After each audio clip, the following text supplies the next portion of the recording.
Welcome back, everybody sitting at home watching on Rev TV, Fox Sports Racing Canada, or the Two Wheel TV app. You can see right there the 450 boys are getting ready. Daryl is giving the flick down the line. Ryan Gauld, Kyle Thompson in the booth right there, and we are ready to go here. The board is going to get ready to go to that 30, and man, it's going to be awesome. We got Dylan Wright, Phil Nicoletti, and Bobby Piazza on a borrowed bike here to make sure he can get out of this moto. Yeah, so something happened to Bobby's Yamaha. He's borrowed Tyler Rayner's, a local pros KTM, looking sharp there, that number 50. And there's Kanger with the 32nd board up. We're about ready for another mud moto. It seems like that's all we've been doing the last little bit. Last Sunday we had that rain come in, Gauldy, and now this Sunday, same thing, same scenario. More rain again for sure. It kind of sucks, but the boys got to deal with it. That's how they get the points. Look at this. The heads are getting ready to drop. The best sequence in moto right now. The gate is ready to go down. There it is. Wow, Phil Nicoletti timed that thing. Unbelievable. And so did teammate Sean Moffenmeyer. Phil, though, going to swing in the inside. Easy pickings there. MotoShipping.com whole shot. Phil Nicoletti, teammate Moffenmeyer, and Sam Gaynor. 1, 2, 3 for the Rockstar Energy OTSF Yamaha, Kyle. Yeah, you know what? Leading up to this moto, those guys had taped their tires up. They had pure traction over there. You see that they took the plastic off. And it looks like Tyler Medaglia is slipping in that fourth. Watch for him to creep up here. Obviously, great in the muddy conditions. You see Dylan Wright sitting about 7th or 8th there, Gauldy, so he's got a little bit of work cut out for him and a lot of routes to take. Yeah, that's one thing that's going to play a huge factor, of course. Oh, well, there's Dylan right there. You get to see off the track. Good save on that one there. Oh, Tyler. Whoa, look at this. And that was that Tyler going by in the second spot? So Phil Nicoletti, easy to see there. And that is T-Dags now. No, that was Gaynor. So that was teammate Gaynor trying to make the pass up the inside on Moff. Yeah, no, Tyler was off the track there, Gauldy. Oh, sorry, off the track. I think meant the pass. Yeah, looks like Gerke has now moved into that fourth spot, and there's the number 9, the red-plated rider, Dylan Wright, sitting in 5th. So look for Dylan Wright to make a charge here. But great start for Phil so far. And these conditions, growing up in New York, you got to think that it's going to be a strong day for him. He's looking sharp in that 2021 FXR gear. And one note to make here, Gauldy, they have a track change from last weekend. They're going straight across the top here instead of going back down to the natural. So a little bit faster section for these guys. Yeah, a little bit faster spot right there. Look at this. Oh, Dylan Wright already making moves here. He got by Gerke there, and now he's already trying to make a move on Gaynor up into that top 4 position, or top 3 position. Whoa, smashing into that dusty turn right in front of us there as we try to find our leader coming up to the natural double. Phil Nicoletti, Rockstar Energy OTSF Yamaha right now leading the way. There is, look at that, and still able to jump it.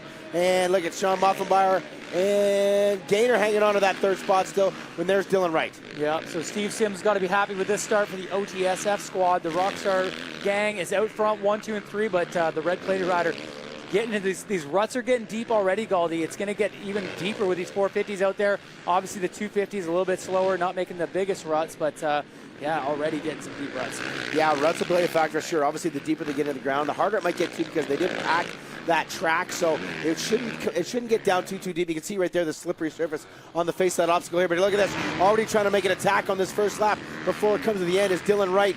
You know he's going to want to get by. Wow, just right around the outside. Oh, Sam Gaynor shuts the door on him right there, Kyle. Wow. Sam Gaynor playing great defense. Dylan Wright, look at that, having already pulled tear off. Pretty cool to see the young rider Sam Gaynor just letting Dylan Wright by, fighting back for it, you know, giving him a foot. And look at that, Dylan Wright getting a little sloppy in those rollers, and those things look tough right now. Oh, man, I can't even imagine. Those are hard this week here at the Trans Camp for the amateurs. About 10,000 laps put out there by all the racers, so the hard pack faces on those are definitely going to be slippy right now.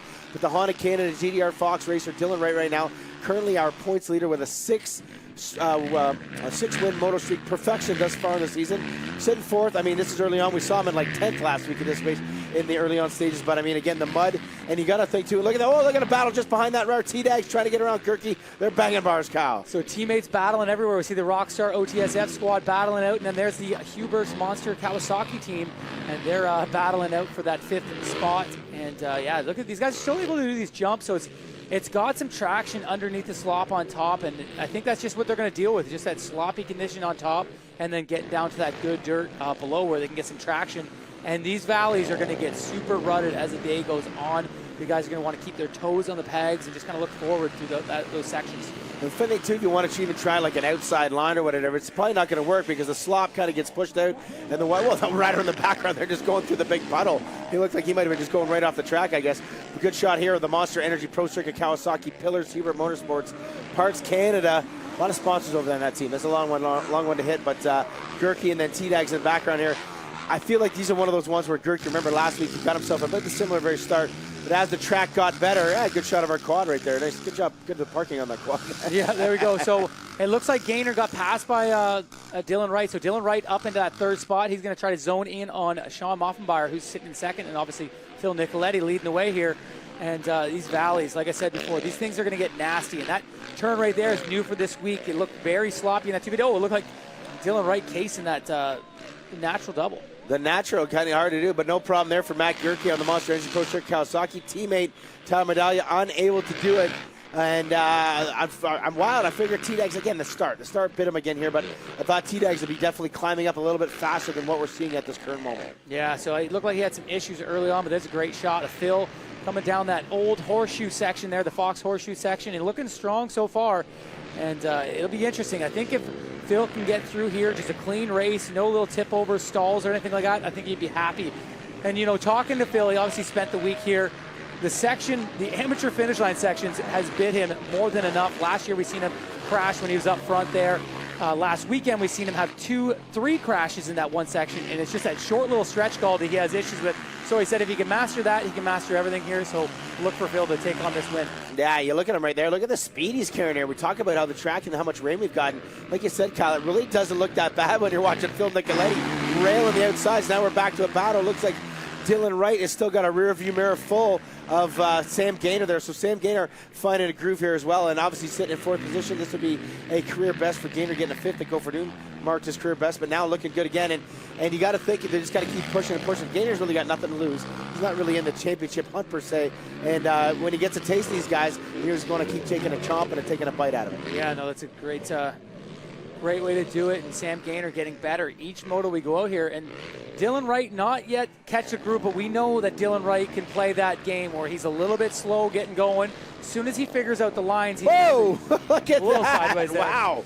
You know, it's funny, that jump, even this week in the Transcanada I was riding, it was hard to jump it clean and then stay. So now with that slipperiness, just like what we saw with Dylan Wright, you smack the thing, the suspension pops up, and boom, the rear wheel goes anywhere. Doesn't matter what tire selection you got on there right there. If there ain't no traction, it ain't going to bite. But Dylan Wright hangs on it for the moment right now, and it looks like he's going to cross the stripe one more time here, sitting in that third position on the Honda Canada GDR Fox ride. I'm just wondering what's going through Dylan Wright's mind right now. Obviously, he has a 6-moto win streak, but also a big points lead. And if he goes for it, you know, maybe he's taking a risk to go for that win, but he could settle for that third place and, you know, collect valuable points. Whoa, who's down right there in front of us? So that's Gaynor. Gaynor down. Wow, slip and slide out there, right there. Gaynor goes down. Gerke going by right there, no problem. Gaynor getting up very gingerly here after Kyle might have hurt himself. Yeah, a little awkward crash there at that back sweeper, the Parts Canada sweeper. And, yeah, these guys are really starting to struggle. It's starting to get very thick, and these guys are going to deal with those lappers. Heavy lappers coming through, so it'll be interesting as this race goes on. And yeah, it's starting to get hard to see who's there. And there's Matt Gerke getting over the natural, and he's starting to land right into some ruts as they land through there. And man, it gets super tight. It's only going to be, Travis Barrett right there going through the pond. Going through the bull rush. Like we lost Dylan Wright for a sec. He's up again, but Gerke has slipped by. Okay, so now Dylan Wright going back to that fourth position. That would put him right. We're still like there. Moff was still able to come by. He's got about 5.5 seconds. Phil's got about a 5.5 second lead right now. And it's always good to get in front of the lead. Look at it. You can see his gear, the FXR out there getting prominent. No problem right there. You can still tell the number 54, no problem as well. And getting that start is such a bonus for sure, as that we look back at a slow-mo version of the Sam Gaynor crash over there as well. So lots of stuff going on out there. Lots of business happening. Yeah. So Sam Gaynor just getting it all wrong there. And, yeah, no, it's great. The FXR coming out with that 2021 gear and, you know, solid job done by Nicoletti, getting out front, getting that royal distributing hole shot. Another hole shot for Nicoletti for this season so far. Last year we didn't see him get one outdoor one.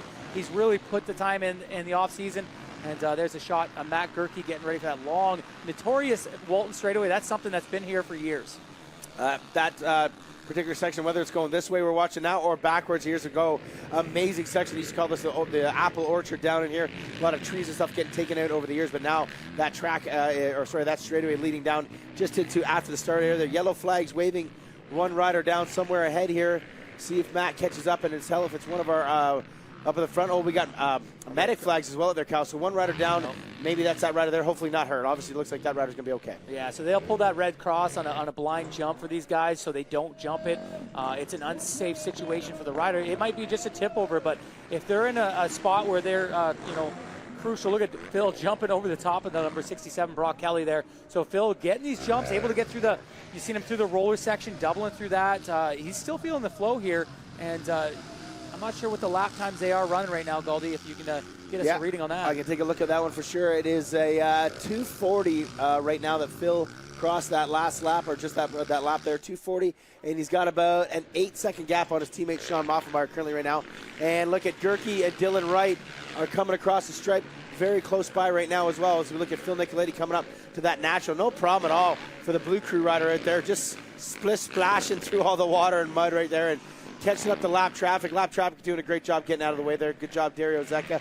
Phil he's just clicking by right now. He looks as calm as a cucumber. Yeah, and like I say, I always talk about how he grew up in the New York riding and the spring riding in New York. Oh, they're getting around a lapper just in his line there. But the spring riding in New York, and they get a lot of rain. They get these kind of conditions. They have a lot of clay there, and I feel like that kind of riding for Phil, he's very comfortable. Look at him, just looking over his shoulder, just kind of just eyeing up, and he's probably feeling very comfortable having Moffenbauer sitting in that second spot, and just kind of knowing he's probably done a lot of laps with Moffenbauer. He knows his speed. He knows his capabilities. And man, Phil's looking strong right here, pounding through this mud. And now, and as it stands, say we ended this race right now with Dylan Wright sitting in that 4th position. This would give a full 7-point swing, bringing that down to that 19 points there. So that would be a big jump as far as the points go here in the series. I mean, still obviously a long way to go and not enough to make big strides like that, but still a good thing right now. But Phil Nicoletti doing what he needs to do, getting by the lappers. And look at the speeds he's going by these guys right now, Kyle. Wow, those guys are like standing still compared to what Phil is going. Yeah, and I like the lines he's taking. He's taking the lines that are going to save a bit of energy. He's not trying to fight up the insides. He's looking for those berms and just conserve energy. He's going to manage this race from where he's at. He knows Sean Moffenbauer's in second. He's got a bit of room there. He's probably knows on the pit board that number 9 had some issues. He's back and forth, and he's got a big lead over him. And that's his main goal right now. There's no other race on the track besides him putting some time on the number 9. Here's the battle on track right now. Matt Gerke there on the Kawasaki, Galdi, and not too far behind, the red-plated Dylan Wright sitting in 4th. Yeah, no, Matt Gerke doing a good job. And there's the other thing when they get this late in the race, that main line becomes so strong, especially now that the rain has stopped and, like you said, the sun's kind of come out, that wind blowing on the track. The way it gets drier, you can tell these guys not a lot of options. So Dylan Wright, he may have to just settle unless he can find a way, or Matt Gerke makes that mistake out here. So not a lot of options as far as line choice right now. You're just going to have to kind of force the issue. But Dylan Wright hanging right in there, looking there at the number 9. But literally, it's just like a train on the tracks right now. Just follow the leader kind of thing. And that's just the way that happens when you get into the mud races. Yeah, and I got to give kudos to the track crew for doing what they did last night. They didn't put any water in. Obviously knew the rain was coming. They packed it and packed it and packed it to get these conditions that we have. Obviously, last weekend they were fully prepped for a normal day. They had it tilled, they had it watered, and honestly, these conditions are more raceable for these guys than it was last weekend. The ruts are getting bad, and they can deal with that. They can paddle through these ruts. They can get through some of the slop, use some of the outsides, like you see Dylan Wright swinging wide there. Look at this, Matt Gerke caught in behind a lapper here. Oh, yeah. Dylan Wright unable to get over that as well, but look at this, tightening it up right there. Zach Sager, the 82, doing a good job. Dylan Wright, look at that. He just gassed it through that slop and that rut there to make sure he got by Sager. Doesn't want to get stuck behind a lapper, but Dylan's trying different things. You got to admire that about the six moto win streak winner right now. Just trying some different stuff to either staying out of the roost or even trying to make that pass. So that's the battle on the track that we got to keep an eye on here to see if Dylan Wright on the Honda Canada GDR Fox bike can maybe make something happen as they come up to the natural double one more time. Wright going wide.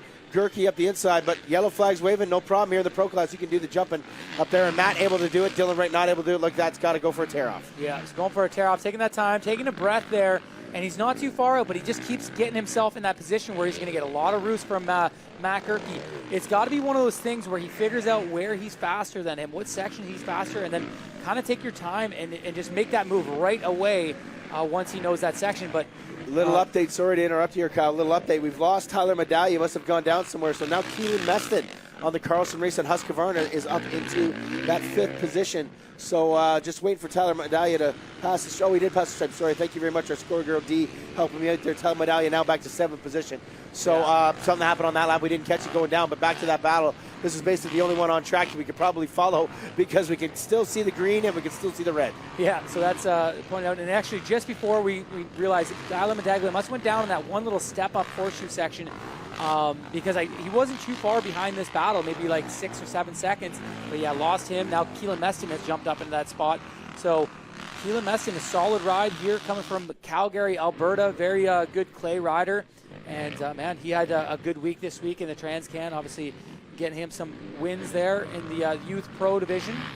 But, man, Matt Gerke just looking solid. And, you know, last couple weekends he's been picking it up. He got a second last weekend here at Walton. First weekend Gophers, his first race back after that back injury, was third. So yeah, he's obviously going to be looking for that win. But right now he's just a bit off the pace of those Rockstar OTSF guys. So those guys slipping away early.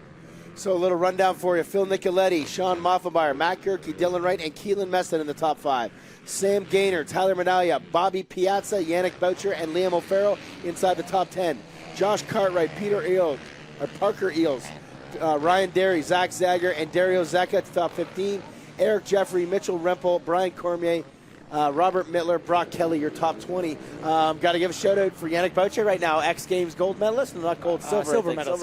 Silver medalist. Yeah, out there on the snow bike, doing well out here. This is kind of probably like riding something like that out in the snow. I'm guessing a very similar type of terrain out here, just kind of letting the bike do what it can out there and get himself inside the top 10. But right now, looking at Matt Gerke on screen, got him to come across, still sitting in that third position, able to jump the step down, no problem out there on that Kawasaki. Yeah, so right now, Matt Gerke sitting in that good spot for Phil Nicoletti to gain an extra 2 points here. Obviously, Phil sitting in second spot in the points, 26 down. So every point counts at this time of the series, right? We're 3 rounds in, Galdi. We'll have another 2 rounds after that, which is 7 more motos after this one. So if Phil can pick up this and get some momentum going, you know, talking to him in the pits, just talked about, you know, we've seen him start so late in the season and get going where he started getting wins last year. You know, he needs to go right now. We got a quick series here. Yeah, 100%. Yeah, no, there's not much time left in the championship here. Only another 6, 7 motos basically coming in with the next one here after this first one here. So we definitely got to get that thing on the groove. Phil Nicoletti clicking by that last lap at 2:45. Sean Moffenbauer at 2:45 as well. Moff 9 seconds back. Gerke 34 seconds back of Moff. So the Rockstar Energy OTSF Yamaha crew looking to go 1-2 right here in the moto, and barring any unforeseen circumstances, should make it easy. This right here, like I said, this is the only battle on track. These guys going at it, the Cowie versus the Honda Monster Energy versus the Honda Canada GDR Fox bike. So Dylan Wright, I feel like he might be kind of settling at this point here. I believe we're in past the halfway point there. So Gerke doing a good job, and Dylan Wright just kind of sitting there. I think he's just kind of waiting for a mistake. Yeah, so yeah, exactly it. He doesn't look like he's, you know, pushing it. He looks pretty content in that 4th spot, hoping to just kind of stay in that rear view mirror action of Matt Gerke and just force a mistake, maybe just a tip over or just stall, but be there to capitalize. I don't think he's worried about the streak anymore at this point. I think it's just damage control and just trying to get as many points as he can out of this mucky moto. All right, Matt Gerke, 3-time Canadian champion here in our 450 class. 1 on a Cowie, 1 on a Yamaha. Or 2 on a Yamaha there. Now back on the Kawasaki team on the Monster Energy Pro Circuit Kawasaki Hubert Motorsport squad. And doing a good job carrying the flag right now for that squad. Sitting in that 3rd position, some 34, 35 seconds back. And Phil Nicoletti just across halfway board is out, Kyle. Halfway board. We've reached the halfway mark here of moto number 1 of this 450 class. And he is in total control. You know what? You look at Phil, he's not one of those smooth riders like that. But, man, he's looking calm and collected out here. Yeah, and it's halfway. I feel sorry for these guys, man. It feels like forever they started this, and yeah, it's just hitting halfway. So Nicoletti, a long ways to go, but a nice lead there over his teammate, about 10 seconds. So, man, the 54 machine with that FXR 2021 gear looking sharp there. Another flagger jumping out here, rider down right in the path. So looks like Nicoletti wheels like to the there's going to be a lot of that. Red Cross flags out here. Riders down all over the place. Phil picking people off. Didn't even see where the rider's down. Rockstar Energy OTSF Yamaha number 54 leading the way right now. I didn't even see a rider down there, so maybe he's just off the track, but the medics are doing their thing. Phil Hempin around there, like stuffing lappers. Get out of the way. He's probably revving the crap out of that bike, telling these guys to get out of the road. Yeah, so this is the stretch he has struggles with. Obviously, we see him crash here last week. Really hard crash just over that amateur finish line. And, yeah, he's getting through that each lap, and he's probably just crossing his fingers. Obviously, not his favorite section, and it's such a basic little section, but, man, it always seems to bite him. And that's, I think that's the number 50 right there, Bobby Piazza. He just went around, so lapping Bobby Piazza. That's 8th position now, Kyle. That is 8th position, getting past Piazza right there, right? And so one young lady cheering somebody on there. That must have been Piazza's young wife or young girlfriend there hanging out, cheering on in the background there. As the guys are rolling through those. Look at that mess right now beautiful green grass, the Transcan Giant sign up there. And then there's Moffenbauer right there going through the rollers right there. You can tell that red FXR jersey, I believe, on the number 3 ride. Our camera's catching up. I think that's Johnny Tuck up in there. They're going so fast in the mud, the boys can't even catch him. Yeah, just trying to find the guy. Actually, Moffenbauer, pretty easy to spot with that red jersey. And, man, a second right now for Moffenbauer. This is huge, Galdi. We haven't seen it out of him this year. He's kind of been in that 5-6 range every moto. And jumping up here into the second, he's got to be thrilled. And this could be the moto he needs to get that confidence rolling for him. Yeah, and this would be his best career finish if he holds on to this as well. He'll finish in the second spot. And I honestly look at it, he's 10 seconds back of Phil, but he's got a 45-second gap over Gerke. So Moff can just cruise around out here and pull off this second spot. Give a little rundown on that last lap. We actually only have 6 bikes on the lead lap right now. So Nicoletti, Moffenbauer, Gerke, Wright, Gaynor, and Meston, and Tyler Medaglia are only on their 7th lap currently here in this first moto.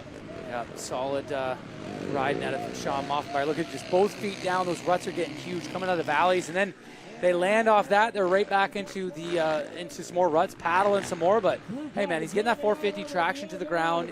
He's looking clean out there. Goggles fully intact. Not dealing with any roosts really. He's getting by the lappers clean. And that's all he can ask for. As long as he's not going to run into any issues, he's still jumping the finish line. Yeah. Things are going well for the number 3, Sean Moffenbauer. Yeah, 100%. An awesome job out here for the former 250 MX Tour champion and former Triple Crown Series champion from a couple years ago.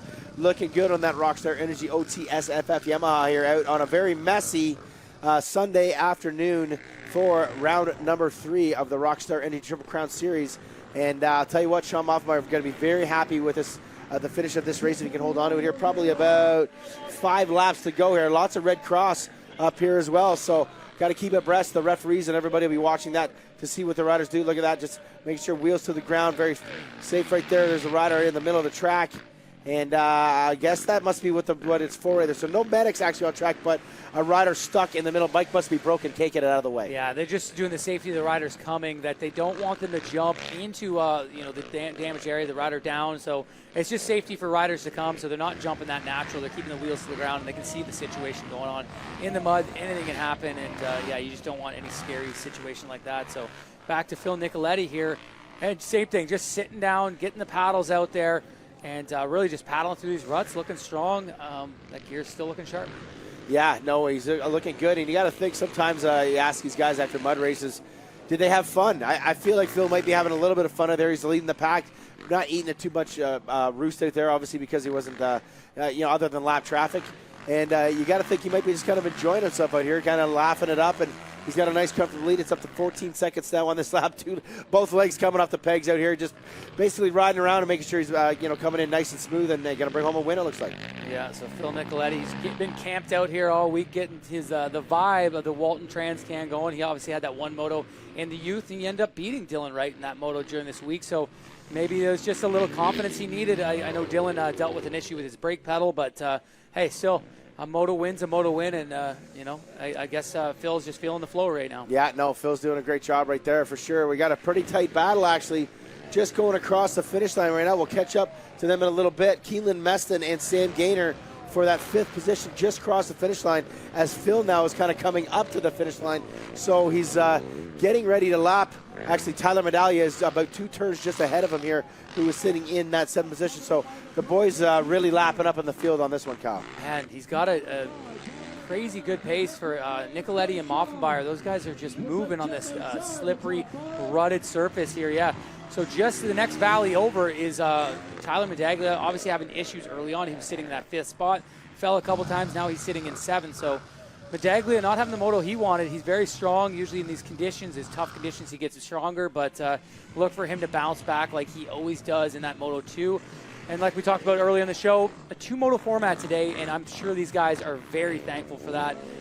They're going to get worked in this muddy, ruddy condition here at Walton. Yeah, 2. for sure. Good thing about these factory teams, they were able to tech 2 bikes, so the boys can basically just shove this one aside if they want, and they go and get on another one here. It might kind of affect your guys like maybe your Bobby Piazzas or Liam O'Farrell. They probably don't have a second machine to get themselves back into action right here, but it is what it is. That's the sport right here that we've made for ourselves, and that's where they're out here. So once again on screen there, the Rockstar Energy OTSFF Yamaha rider of FXR 2021 gear out on Phil Nicoletti, and I got to admire some of the colorways of the FXR guys. Like you said, we would probably not have much of a hard time if we saw Phil if he was in like 15th right now. No, exactly. And, it's crazy how far that company has come, FXR. Back when I was just closing out Riding Pro, they had like literally 4 color branches, very basics like blue, green, red, and maybe a black. And now they come out with some awesome stuff. They're very cutting edge, getting their gear out way before, the launch and just getting these guys to wear it before people can get it in the public's hands. So awesome to see FXR and, the progression they've made, obviously huge into the snowcross world and now big time in the moto world as the OTSF guys looking sharp out there every moto they do. Yeah, look at us, Phil unable to get the double all the way through that rhythm section this time. So a bit more of the track. This is the one sort of downer of the Transcan, the Walton Raceway here. As it gets wet, then it gets dry, it just turns into that gluey, sticky, muddy, messy, unbelievably heavy type soil. And you got to think the amount of weight coming on that bike right now is it's up there, buddy. They are definitely, the camera adds 10 pounds. I'm feeling like that. There's a lot of cameras on Phil on that bike right now. Yeah, too many cameras on him. Yeah. He's got probably 100 pounds of extra weight there. But that's exactly it. It starts to dry out. And we've seen that first 250 moto. It was very splashy, very hard surface. And these guys were able to move around the track a lot more and skate around. Now they're getting confined to these one ruts. If you get caught behind a lapper, obviously Parker Eels there taking the inside. Now Phil Nicoletti going around the outside there. So these guys getting stuck into the one groove. But, man, right now, Phil Nicoletti is in the groove, and he's looking strong here. Huge lead over his competition. Yeah, man, his skills right now in the mud are amazing. I mean, this is one of the toughest mud tracks you can ever probably go to. Yeah, you're talking about living in New York. He's probably dealt with very similar things here. But you add on the 450 up to 60, 65 horsepower, and it really can get gnarly as they get through and sort of weigh their way through all this kind of stuff here. So congrats on Phil on the way that he's riding right now. Looking at the board as he comes up to the finish line here, to see if maybe 2 laps to go. No, we've still got a few to go. That is the 10th lap here for Phil Nicoletti in this moto. So I got to think every lap has been under 3 minutes. And look at this rider down in this lockoff cam, and it's actually Sam Gaynor. So that's the exact same spot he crashed at the beginning of the race. So having issues now, teammate, which he was sitting third at one point with Moffenbauer and Nicoletti. Now he is down in that lockoff camera corner. So pretty wild too. But before he actually got right up there in that 7th spot, and his teammate just going by. Nicoletti leading the way, cleanest rider on the track. And there, another lapper here. It's Josh Cartwright, the PRMX Kawasaki. And I want to say this is 2 laps down. And, man, we've seen some good rides out of Josh in the past, but he just can't seem to get going this year. And obviously starting in the sand, he's not that much of a sand rider. He's more of a clay rider like here at Walton Transcan. And, just not living up to some of the past results he's had here. And his teammate in the 250 class, Cheyenne Harmon, didn't even show up this weekend. Decided to go home, unsure if he'll be back for the schedule for the rest of the year. And then obviously you have to quarantine yourself if you do something like that as well. So I believe Cheyenne Harmon might not be coming back for the rest of the series. We'll have to keep an eye on that sort of updated news on how that goes there. The last time across that stripe, Phil Nicoletti at 256, he's got a 22-second lead sitting there. No, I think Meston, that was Meston off the track right here. We saw that red gear. That's Meston right there going down the whoops, not gaining any positions. Going to pull back in safely here, kind of coming to the end. So doing exactly what the rulebook states and what's best for the rider right there. Yeah, so Nicoletti making some more guys go down a lap as he just got around Gaynor and Messon that lap. So he's on to the top 5 here. The next guy on his docket would it be Tyler Medaglia that's still in front of him here? No, that would be Dylan Wright. Dylan Wright is in that 4th position. If he just lapped Meston. Dylan Wright actually just went across the finish line right in front of us here, just outside our television trailer here. So Phil Nicoletti not likely going to reach up to that point, but it looks like he's lapped all the way up to 5th place in this race. That's crazy. Yeah, so that's, you've seen in the past, and I know you're a big stats guy, big fan of the sport. A guy like Ricky Carmichael, in history, lapped the whole field. And Millville, 2006, I believe it was. Yeah, Millville, 2006, lapped the entire field, lapped up to 2nd place. I mean, if that's not a domination over your competition, what else is, right? But, I mean, could you imagine if Phil lapped Dylan in this race? I mean, Dylan is 31, and he's almost 2 minutes behind Phil right now as far as this goes. So Dylan crossed that stripe at a 3:06 that last one around, and Phil Nicoletti was a 2:56. And I Dylan feel like this on- lap might be a little bit faster. As there you go, Dylan Wright on screen right now. I think Dylan just salvaging. He's going to take the 18 points we're going to give him in this race. Yeah, and I think that Gerke has slipped away. I don't know that the gap there, Galdi and Gerke in front of Dylan Wright, but Gerke's 31 seconds, 31. So it's a long gap. Dylan Wright is completely alone out here on the track. Yeah, and it's not a bad spot to be. It's just you manage those tough days, and he didn't get off to a great start. Dealt with some little issues early on. Got passed back by Gerke and some of those other guys, but he fought back. He got into that 4th position, and it's going to be solid points. Looks like he's dealing with an issue right now, trying to get through that mud. Very thick mud going down that Fox straightaway into the roller section, and man, just paddling, just getting through it any way you can. The red-plated rider, Dylan Wright. Coming up onto maybe Ryan Derry right here. I can't quite tell that Honda up in front of him there. A little more messier than him. We can kind of tell Dylan Wright wearing that Fox gear as well. A cool colorway on that get up there to make it easy. That white pants, white number 9 on the back with a black outline there. Very easy to find Dylan Wright on the red-plated Honda Canada GDR Fox ride. The current points leader here in our 450 division on a 6-moto win streak. Obviously, like you said, Kyle, it's coming to an end in this one here. The mud is finally the great equalizer as far as Dylan Wright goes. Yeah, so, bearing nothing happening to the top 3 riders, it looks like Dylan Wright might lose his streak this moto, And, the Honda rider paddling through some sections here, really struggling with some of these inside ruts. Just off screen, sorry to interrupt. I know we're looking at Dylan Wright. We probably won't catch up. Yannick Boucher, who is sitting in the 10th position, goes down before the finish line, and Parker Eels slips right by him. Oh, so they were having a battle out there, and then Gerke just slipped by Boucher up there as well, as we continue to watch Dylan Wright on screen here. Just giving you an update of riders we can see kind of outside our TV studio here. Little rundown. Phil Nicoletti, Sean Moffenbauer, Matt Gerke, Dylan Wright, who you're watching on screen. Tyler Medaglia, Keelan Meston, Sam Gaynor, Bobby Piazza, Josh Cartwright, and Parker Eels now will be inside that top 10, I believe, once everything refreshes and catches up there. But Dylan Wright just clicking him off here, clicking by here, and again, 16 points compared to 25, so he'll lose, 18 points, he'll lose 7 towards the lead, going to have 19 heading in. Still more than enough of a gap, but that's a big chunk right there. That's a big little steal out of that points gap. I got to say, watching Dylan Wright do that last lap, it makes me so happy to be sitting in this booth with you, Galdi, and just calling the shots, because that looked like an awful lap. He was struggling all over there. Look at Phil carrying his momentum around the outside, looking strong, jumping down. Just very, very strong ride. You can see why Phil is leading the way here. He's just carrying his momentum everywhere, and also obviously a good ride by his teammate there, Sean Moffenbauer. So going in between motos here, Dylan is going to have to go back to the drawing board, because he just didn't have the same finesse he did last week in the mud. So a little bit different conditions here this week, and so there's a good shot of Sean Moffenbauer jumping into that valley. And both these guys look very strong on the bike. They're, in the valleys are coming up and down. They're standing up, looking ahead, carrying their speed, and struggle a little bit in the corners. But other than that, man, very strong out of these Yamaha OTSF riders. 2 laps to go, Galdi. 2 laps to go. Yeah, Phil Nicoletti just crossed the stripe. 2 laps to go. There's your second place rider, Sean Moffenbauer, right now. And actually, Phil is lapped up to 6. So Tyler Medaglia did get Meston on that lap. So Tyler Medaglia sitting in that 5th position right now. Phil Nicoletti passing the stripe one more time, lapping it up there. 2 laps to go for the Rockstar Energy OTSF rider here, and his teammate sitting in second spot. He's just getting the 2-lap board. Probably very happy to get that 2 laps. But these are going to be the longest ones. Like, that means there's still about 6 minutes left of this race. Yeah, so long ways to go. Both lap times, sorry to interrupt, both 3-minute lap times. So we got 6 minutes to go. Yeah, that's a long little duration there. Obviously, Nicoletti just kind of cruising on cruise control, getting through the lappers clean, and just trying to put this last 6 minutes and get that first moto win of the year. It's going to be a monkey off his back, and I think this is exactly what he needed to get that confidence rolling, that he knows the number 9 can be beaten. And it's, if it took the mud and took some nasty ruts to do it, so be it. And Nicoletti's going to have a rejuvenation here and go into a couple of tracks that he's very strong at. Obviously, Dylan Wright's strong at all these tracks, but I feel like Nicoletti can ride Sandali well. He's won at Deschambault before, so it could be a good battle down the stretch. Yeah, 100%.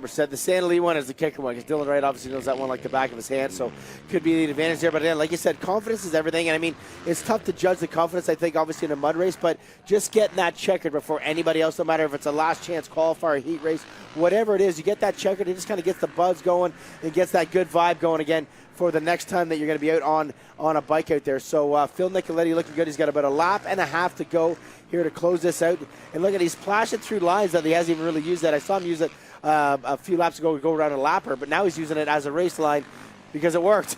Yeah. It worked. He made it work out there. So they're actually still fun in lines out there, which is pretty cool. Yeah, no, there's actually, dealing with the lappers, we thought it would be a lot worse, but you can get room. You can see there's 2 ruts going around the outside, a couple ruts on the inside. So when Phil looks up and sees a couple lappers going, he's just kind of reading the play, seeing where they're going. And honestly, most of these lines split off, and there's lots of options. So you can actually see right in the background there, staging, getting ready for that 250 moto. So these guys, quick turnaround, especially in the mud. Those mechanics have the worst job here today. They're going to be just grinding it out, getting ready for the next moto. Oh, I can't even wait to hear the news at the end of the day, talking about working on Ryder McNabb's bike, who literally came from dead last to 9th in that 250 moto. We're going to be able to talk about him coming up here again in that next moto just after this one here. But Phil Nicoletti, Rockstar Energy OTSFF Yamaha ride, the number 54, coming in a couple more turns, and then it's white flag, Kyle. One more lap to go for our last year's Triple Crown champion. And like you keep saying, this is going to feel good. No matter how you get it, it always feels good to get that win. And look at the paddling going on there. The ruts, I think they're getting deeper now. Yeah, they are getting a lot deeper. And after the 250s go, I think these 450s are going to have a better time next. I feel like this is going to be the worst moto. It's a lot of sticky dirt. I think the lines are going to get better as we go along. There's a white flag, and Nicoletti's got about 3 minutes to go on this one. All right, heading to the white flag. Phil Nicoletti, Moffenbauer, Gerke, Dylan Wright, Tyler Medallia inside the top 5. Keelan Meston, Sam Gaynor, Bobby Piazza, Josh Cartwright, and Parker Eels sitting in that 10th position. So some good names and a couple newies. Parker Eels got a 10th in a moto at Gopher Dune, so he's kind of getting a little bit of redemption on that one there. But looking at the boss cat right now, Phil Nicoletti is cruising right here. He's got Moffenbauer has 21-second lead, 21-second lead here. So he's just got to sail this one in here nice and smooth and bring home his first victory of the year. And as it stands, like I said, a 7-point swing in that championship hunt. So that's a big one here for Phil. Does that again in the second moto. There's 14 points on the day right there, and that brings us down to just 12 as we would head to Sand Lee. Yeah, you got to think that Dylan Wright's going to be looking to rebound. And like I said, after those 250s go out, I feel like this track's going to come around a little bit more in Dylan's favor. It's going to be very ruddy, but it's going to be a little tackier in spots where they're not getting clumped up with hundreds of pounds of mud. And I feel like Dylan Wright is going to come out swinging that last moto. This moto here for him, he didn't have it. He wasn't going to push it. He's going to lose more points. He's just going to take that fourth and rebound after that. Well, there you go. Phil Nicoletti right there. About maybe 6 turns to go here, but a lot of track left, about a track and a half. Not too sure what rider is. He doesn't look very happy about his bike right now, stopping on the middle of the track. And but the 54 right now just sloshing through, leg off the bike right there, sloshing by. Riders laying down everywhere, Kyle. Just in front of us, in front of the TV show, there's guys just waiting to cross the finish line. They've been waiting pretty much since the halfway mark out there, not being able to finish, and now getting around. And a lot of bikes might not even make that second moto. That's why it's so fortunate for the factory team to be able to tech that second machine. And you got to think Phil Nicoletti's got to be definitely one of those teams. He's probably got a second bike just sitting there waiting. Yeah, those guys are ready and ready to go and to get back on track with a fresh bike there.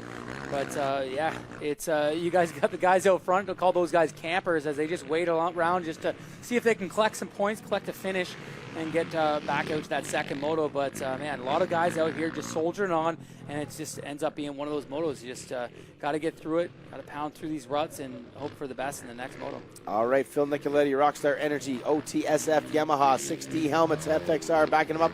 Look at that, still able to get up with that step out there. Pretty cool. They get it down to that main line. It's just as good as it's when it's dry out there. It's just the rest of the sides of the track that they're unable to use.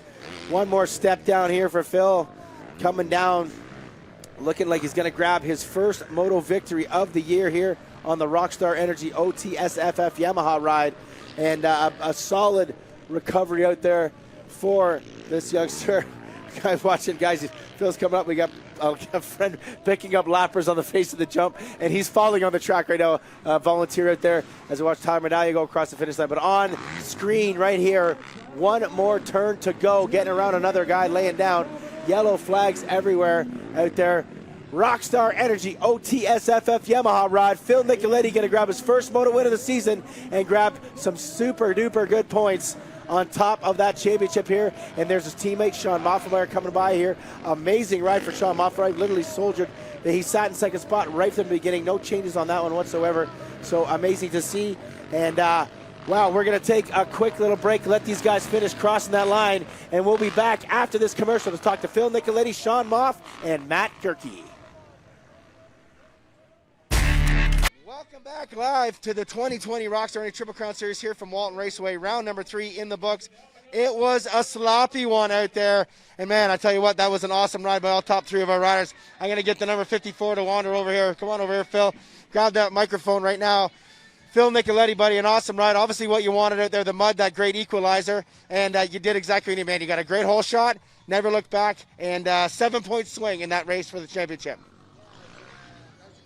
For me, it's nice to get out front, lead some laps. Track was super tricky. I don't know if I was out there for 35 minutes or an hour and 35. Felt like forever, but I just like to give it up to my whole team. They're still there, still grinding, and I am too. So it's still a lot of motos left. Anything can happen. We're going to keep digging. But I like to thank Rockstar Energy, OTS, FF. FXR has been awesome. 60 helmets, Alpine Stars. So all you boys, thanks for believing in me, and we'll keep going. Awesome. Maybe there, Phil, put that thing down there. Awesome job by the Rockstar Energy OTSF team right there. Going to move into that second spot. We'll bring him in here. The number 3, Sean Moffenmeyer, up on the podium. Best career finish here in the 450 class. Sean, Phil gets the shot. You're second. Sam Gaynor's actually third. 1, 2, 3 for the team. But then after that, it looks like you just kind of cruised the whole race. And second from start to finish. Just tell me how it went for you, man, because it was an awesome ride. I was stoked. I mean, honestly, this is what we're shooting for every weekend. So to get a second right behind Phil and just get a great start with the Pirellis, I was stoked. So can't ask for much more. I mean, the track is gnarly right now. It is so rutted, and about 3/4 of the way through, I'm like, I think I got to slow down. Like it's getting crazy. But honestly, the faster you go out there, the easier it is. And so those last couple laps, I made a couple mistakes and fumbled here and there. But all in all, I'm happy. So awesome, Sean. All right, we'll get you to put that mic down there. And we'll bring our third spot rider in the Monster Energy Pro Circuit Kawasaki ride of Matt Gerke. We'll get him over to grab that thing. An amazing ride by Gerke last week. Awesome in the mud. This week again, Matt, grab that mic right there behind you, buddy. Just sitting there. And Matt, what an awesome ride, just talking about it. You didn't get off to a great start. You actually had to make passes where Phil and Sean didn't really have to pass anybody, but you made it happen up on the box one more time. Just tell me what it's like out there right now, because it looks like mayhem. Man, it is gnarly out there, yeah. It's so hard to get around. It just got worse as the race went on. At the end, you're just paddling everywhere, but I stayed up. Toughest race of your career or what? I don't know about toughest in my career, because I was Daytona 08, Millville 06 and all, but this is one of them. This was bad. Right on. Well, you know what, buddy? Congrats on that. Give some love to those people that helped you out there. Thanks, yeah, to my whole team. My bike was awesome. Monster Energy, Pro Circuit, Kawasaki, Uber Motorsports, Atlas Brace, 100% everyone. Thanks a lot. Right on, buddy. Throw the mic down on the stage behind you there, and we'll let Matt get himself ready for moto number 2. We're getting ready for moto number 2 in the 250. Tanner Ward took the win. Can he do it again? It is dry now, which makes it even more tough on the track out there. We'll send it back to commercial. We'll be right back with 250 moto number 2. There we are. You can see Daryl Murphy right now getting the gates all set for the riders here for moto number 2 in the 250 class. That aggressive point there. He points back down the 30 board up. Ryan Gold in the booth with a special guest, Red Bull Factory Core KTM Thor Racing rider Cole Thompson. First off, Cole, thanks for giving us your time. This is going to be fun. Yeah, no, I'm looking forward to it. You're in here the whole time, buddy. If I can't race, I might as well be in the booth calling this. So got a great view of the track here in the booth, and able to call some good racing for everyone. I guess we'll put you on the spot. Who's getting the whole shot? Rotorshipping.com whole shot. Who's got it? I gave Pettis the tip to go inside. That's my patented technique, inside gate. And I said, get on the back of the fender, and showed how it's done. All right, Cole Thompson's got Pettis. I'm going to pick Tanner Ward. The boys are getting ready. This is my favorite part of the race. Look at everybody drops the head at the same time. We're getting ready. The gate is down real quick. Look at this.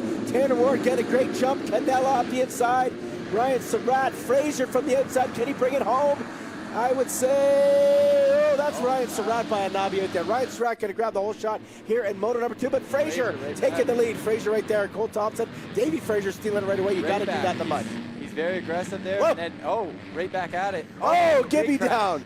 Tyler Gibbs going down into the swamp. Let's hope he's okay. Looks like he's getting up back to the front of pack. Sky Racing, Kawasaki, Ryan Surratt right now up over top of that step-up jump, already trying to pull a little bit of a lead, and that is so important here, Cole, getting up front in the mud. That first 3-4 corners that you get on the track is so crucial in the mud race to get ahead of the pack. You see Pettis already making up spots, and exactly what he's doing right now is what championships are made of right there. You get to the front, and you get ahead of the the carnage and the chaos out back with tear-offs flying and mud flying, everything like that. Whoa, one Cowie rider, that's going to be Walton. Put the pass in, put the move in on Fraser right there, but no, he takes that inside line. Look at that, Cole. Look how deep that rut is right there already. Very deep ruts out here today, and it's just going to get deeper as this moto goes on. These guys are going to be challenged physically, and it's very demanding to keep the bike up straight in these conditions. What's the best key for a rider as we get down to the green flag right here? We're going to give it to Ryan Surratt.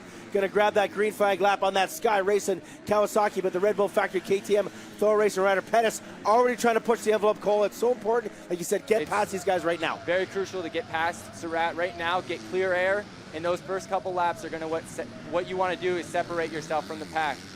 When you're packed up, that's when things happen, especially in the mud. Somebody falls in front of you, you run into them. You always want to be in clear air and have that buffer so when you do come into lap traffic, you have something to give up and not have to rush by lap traffic. There's our moto winner right now, currently sitting in that 5th spot, Honda Canada GDR Fox ride of Tanner Ward. But as you can see right now, this is kind of that Walton idea. That main line kind of gets in. Look at that, Tanner Ward just parked. I think that was Welton back there. And look at this, Tanner Ward able to get over the natural and maybe get a clips. Jess Pettis as well. Tanner Ward from 5th to 2nd. Gold top. So look at that. That's how you make a pass, and that's what I was saying. He's right now, he knows the overall is right in front of him, and if he wants to make it happen, it's got to be on lap 1, and you can see him making those moves, jumping the natural, making the passes, and right away, he's already got himself into an overall contention. He won that first moto. He wants it bad today. Look at him pushing the envelope. He's pushing it. Here. Look at this, up the inside, going to bring it in. Oh, no, the Kawasaki gets the power to the ground. That outside line a little bit dry right there. The motor package, LRX, out of Calgary. Paul Lavoie for the Sky Racing racer right there. Ryan Surratt getting another whole shot, rotorshipping.com. You're out, look at this. Look at Tanner Ward there going again, Cole. That's wow. momentum. That's momentum. That's all he did there. Those 4 or 5 corners, momentum, and he did it. He look at him there going.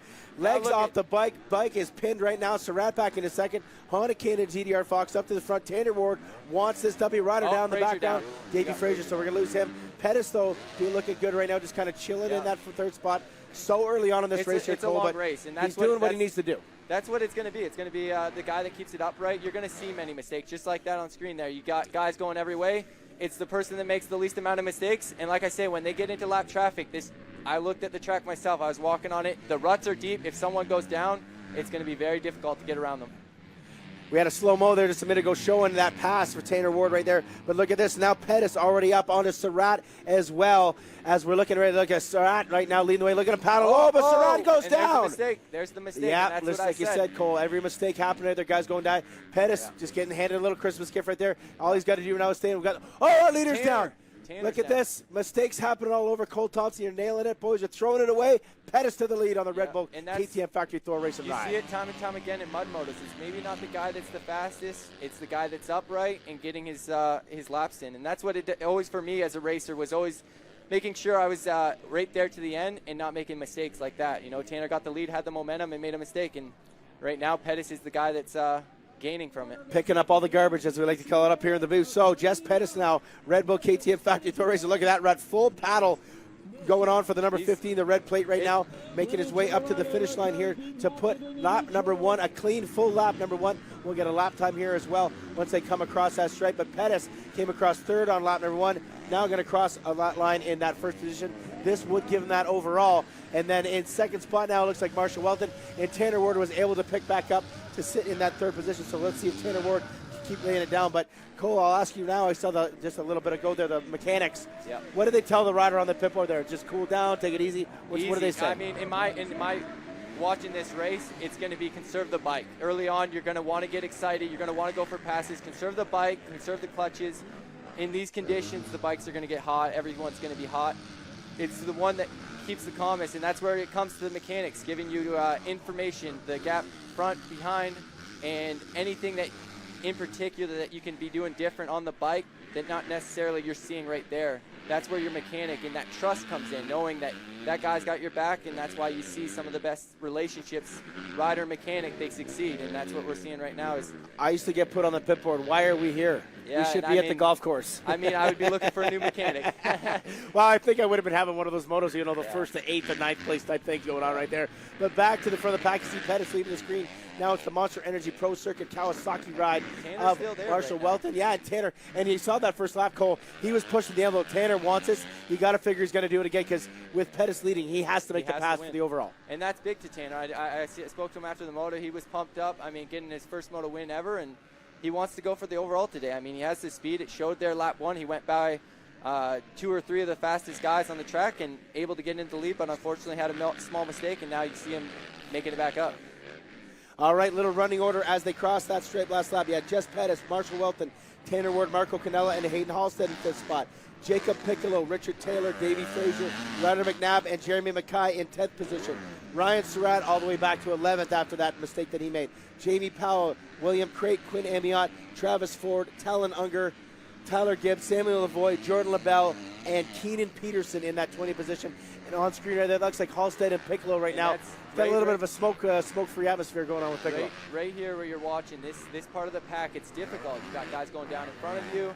You got guys behind you. You don't have that comfort that Pettis has out front right now, and you're trying to ride somebody else's race. I always said when you're following somebody, you're riding somebody else's race, and that's what you see a lot of the time is some of these faster guys.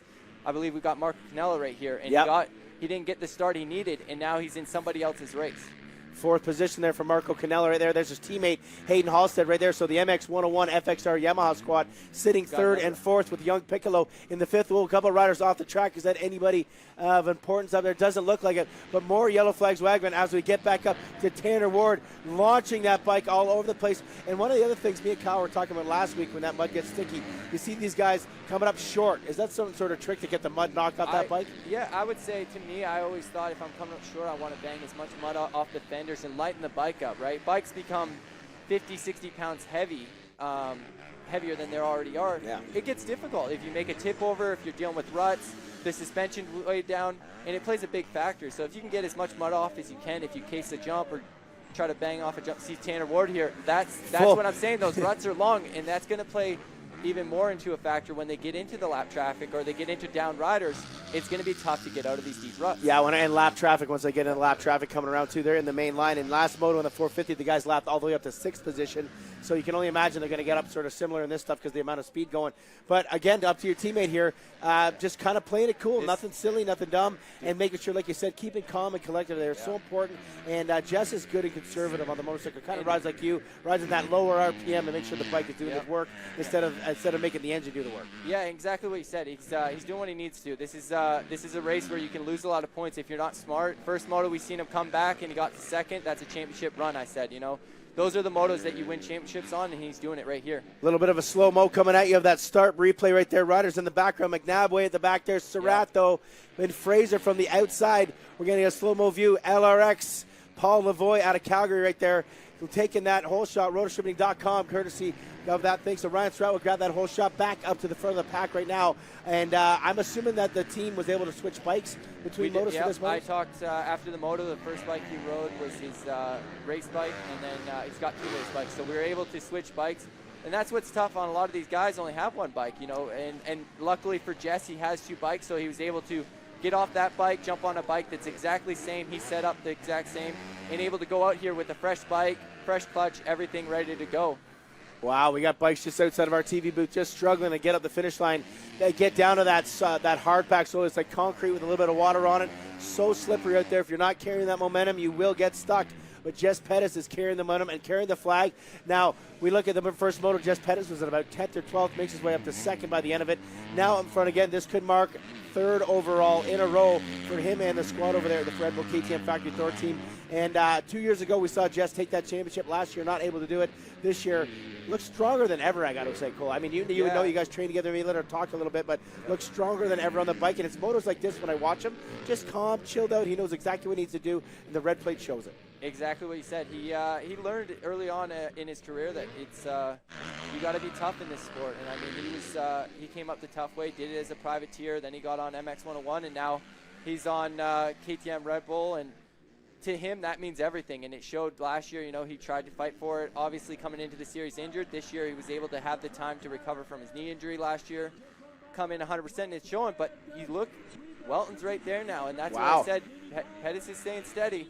Maybe Wow. Welton's going for Look it. at Welton, the same thing, going for it, launching everything. Welton was one of those guys that was kind of doing that, slamming a lot of faces and casing jumps last week when that water and stuff, or mud and water was sticking to them. So Welton there within about 2 seconds here. So Pettis is either going to have to pick it up here or sort of settle. And how, if this pass is made by Welton, that would give Tanner Ward the overall with a 1-3 compared to a 2-2 by 1 point. So Welton can be the spoiler. yeah, in he this, could be a and big that's, spoiler in this thing he right can now be, for sure. Tanner's best friend and get him an overall. I've had many motos where I've had same thing. You know, we look back a couple years ago. I think I went 4-2 for an overall. Yeah. So it all plays. 2 weekends in a row, right? One at Moncton and one at Deschambault, I think it was, right? It was never won a moto, but able to get an overall. So it doesn't mean that you have to win motos to get this overall. And for Tanner, Welton's on it right now. I mean, as long as he stays upright and he keeps going, I mean, it's going to be a good battle. Oh, wow. Wow.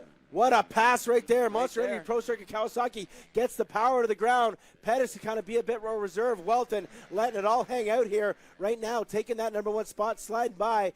Now, once they reach that, the mechanic area, like you said, the mechanic's got to be thinking, does Matthew DeRoy tell him, say, hey, just chill out, whatever, we don't need the overall? Or does he say, hey, man, you got to get the 19 if you want to get the number 1 spot? I think right now he'll be telling him, you know, obviously watch lines and stuff like that. He's going to play it smart here. You can see Jess already getting on toe with look at lap times here, Cole. If you look at it, 2:56 for Welton over a 3:02 for Jess Pettis. So Pettis looking great, but maybe a little bit reserved compared to what Welton is. That's exactly it. You know, Welton's going for it. He has an 8th in Moto 1 for him to go after and try to get a Moto win here. Oh, and we just see Pettis go down. Oh, That's wow, look at that. So a mistake coming from the man we talked about not really making any mistakes out there.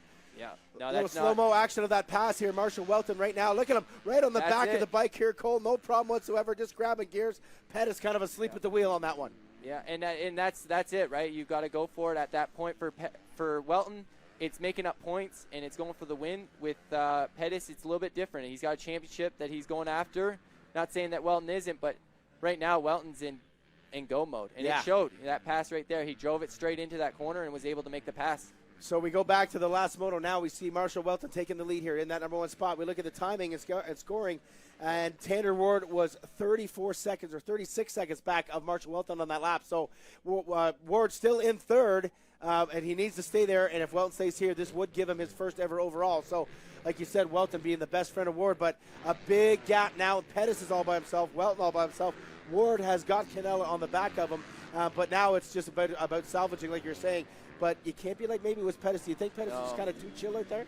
To be honest with you, it's in mud races and stuff like that. You got to ride the track and race yourself. And I think in that situation, Pettis was just being a little conservative. And Welton, like I said, went right through.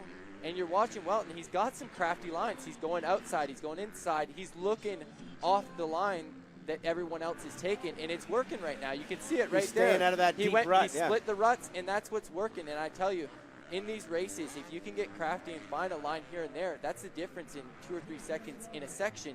And you do that over the course of a 3-minute lap time, there's your 4 or 5 seconds a lap, and that's what he's doing. He's able to find these lines, and unfortunately for Pettis, he went down. Now he's not able to stick behind him and see what he's doing. So as a racer, you always want to, when a guy goes by, you want to stick right to his wheel. Oh, and look at Canella looking like Canella made the pass there. So Marco Canella now up into that 3rd position, and that would put Ward back in a 2nd overall position if it ended this way. So this is Tanner Ward's mechanic, Nico. He's going to have to give him a little love and say, hey, buds, you got to make a move if you want this overall. And look at Ward now. He's going way wide, trying something different there. Anything that works right there, right off basically onto the tractor road, if you will, right now, getting back on it. So Ward probably unsure of where he's at in the race at the moment right now, but there's Marco Canella crossing our stripe, the MX 101 FXR squad, now sitting in that 3rd spot. What kind of advice did you give him out there on the line? We saw you on the start line. I said to him, I mean, you got a 4th in Moto 1.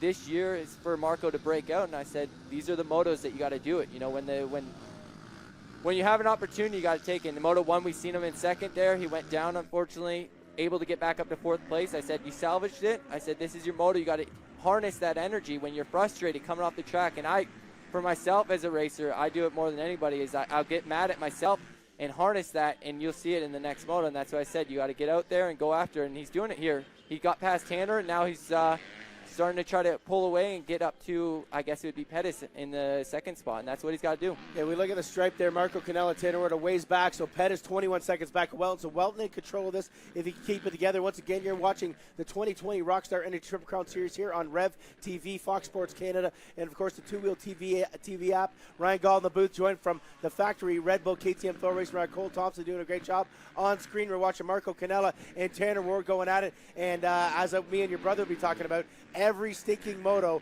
we talk about these guys going somewhere together. They are always together out there. Cole, as a racer, does it frustrate you to see the same guy over and over again? Like, I swear to God, these guys have been together in every race other than that very last one we had earlier today.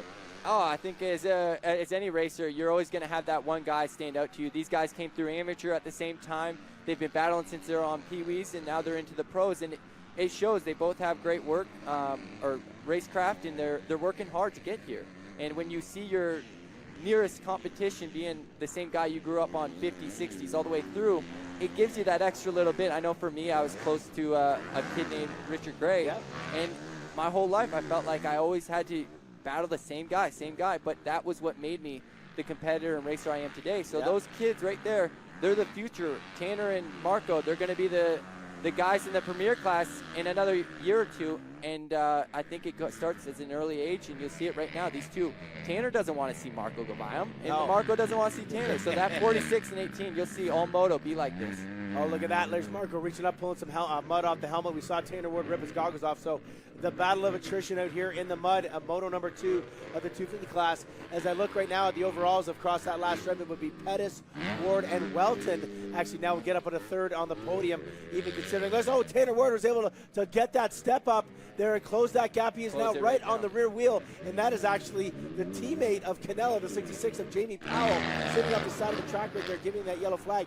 But wow, Canella not able to make the jump, and Ward able to. This is the section right here where Tanner really lost a lot that last lap. Look at this. He's going to change it up and change those lines to see if something's going on. Look at this. Oh, no. Full stuck in. They're going to run into the rear of each other. No. Grabbing gas. The Honda makes the pass there, Thompson. Look at that. That's like I said, these ruts are getting deeper by the lap, and it shows right there. Marco went into that rut last lap, had no issues. He comes into this lap.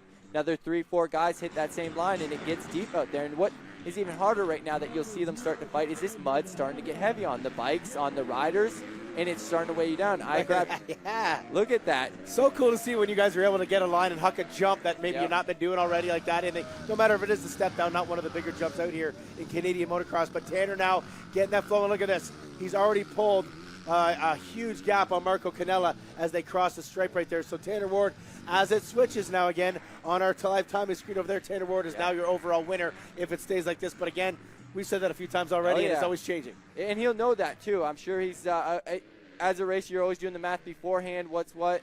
He'll know where kind of an idea that he needs to be right behind Pettis, especially being in third right now. And it looks like Pettis on screen right now is starting to get his rhythm again. He had that tip over a couple laps, and that's the hardest thing. When you tip over, you dip your handlebars in mud, then your gloves are wet. It takes you a lap or two before you get back going again. You can see he's starting to get his momentum.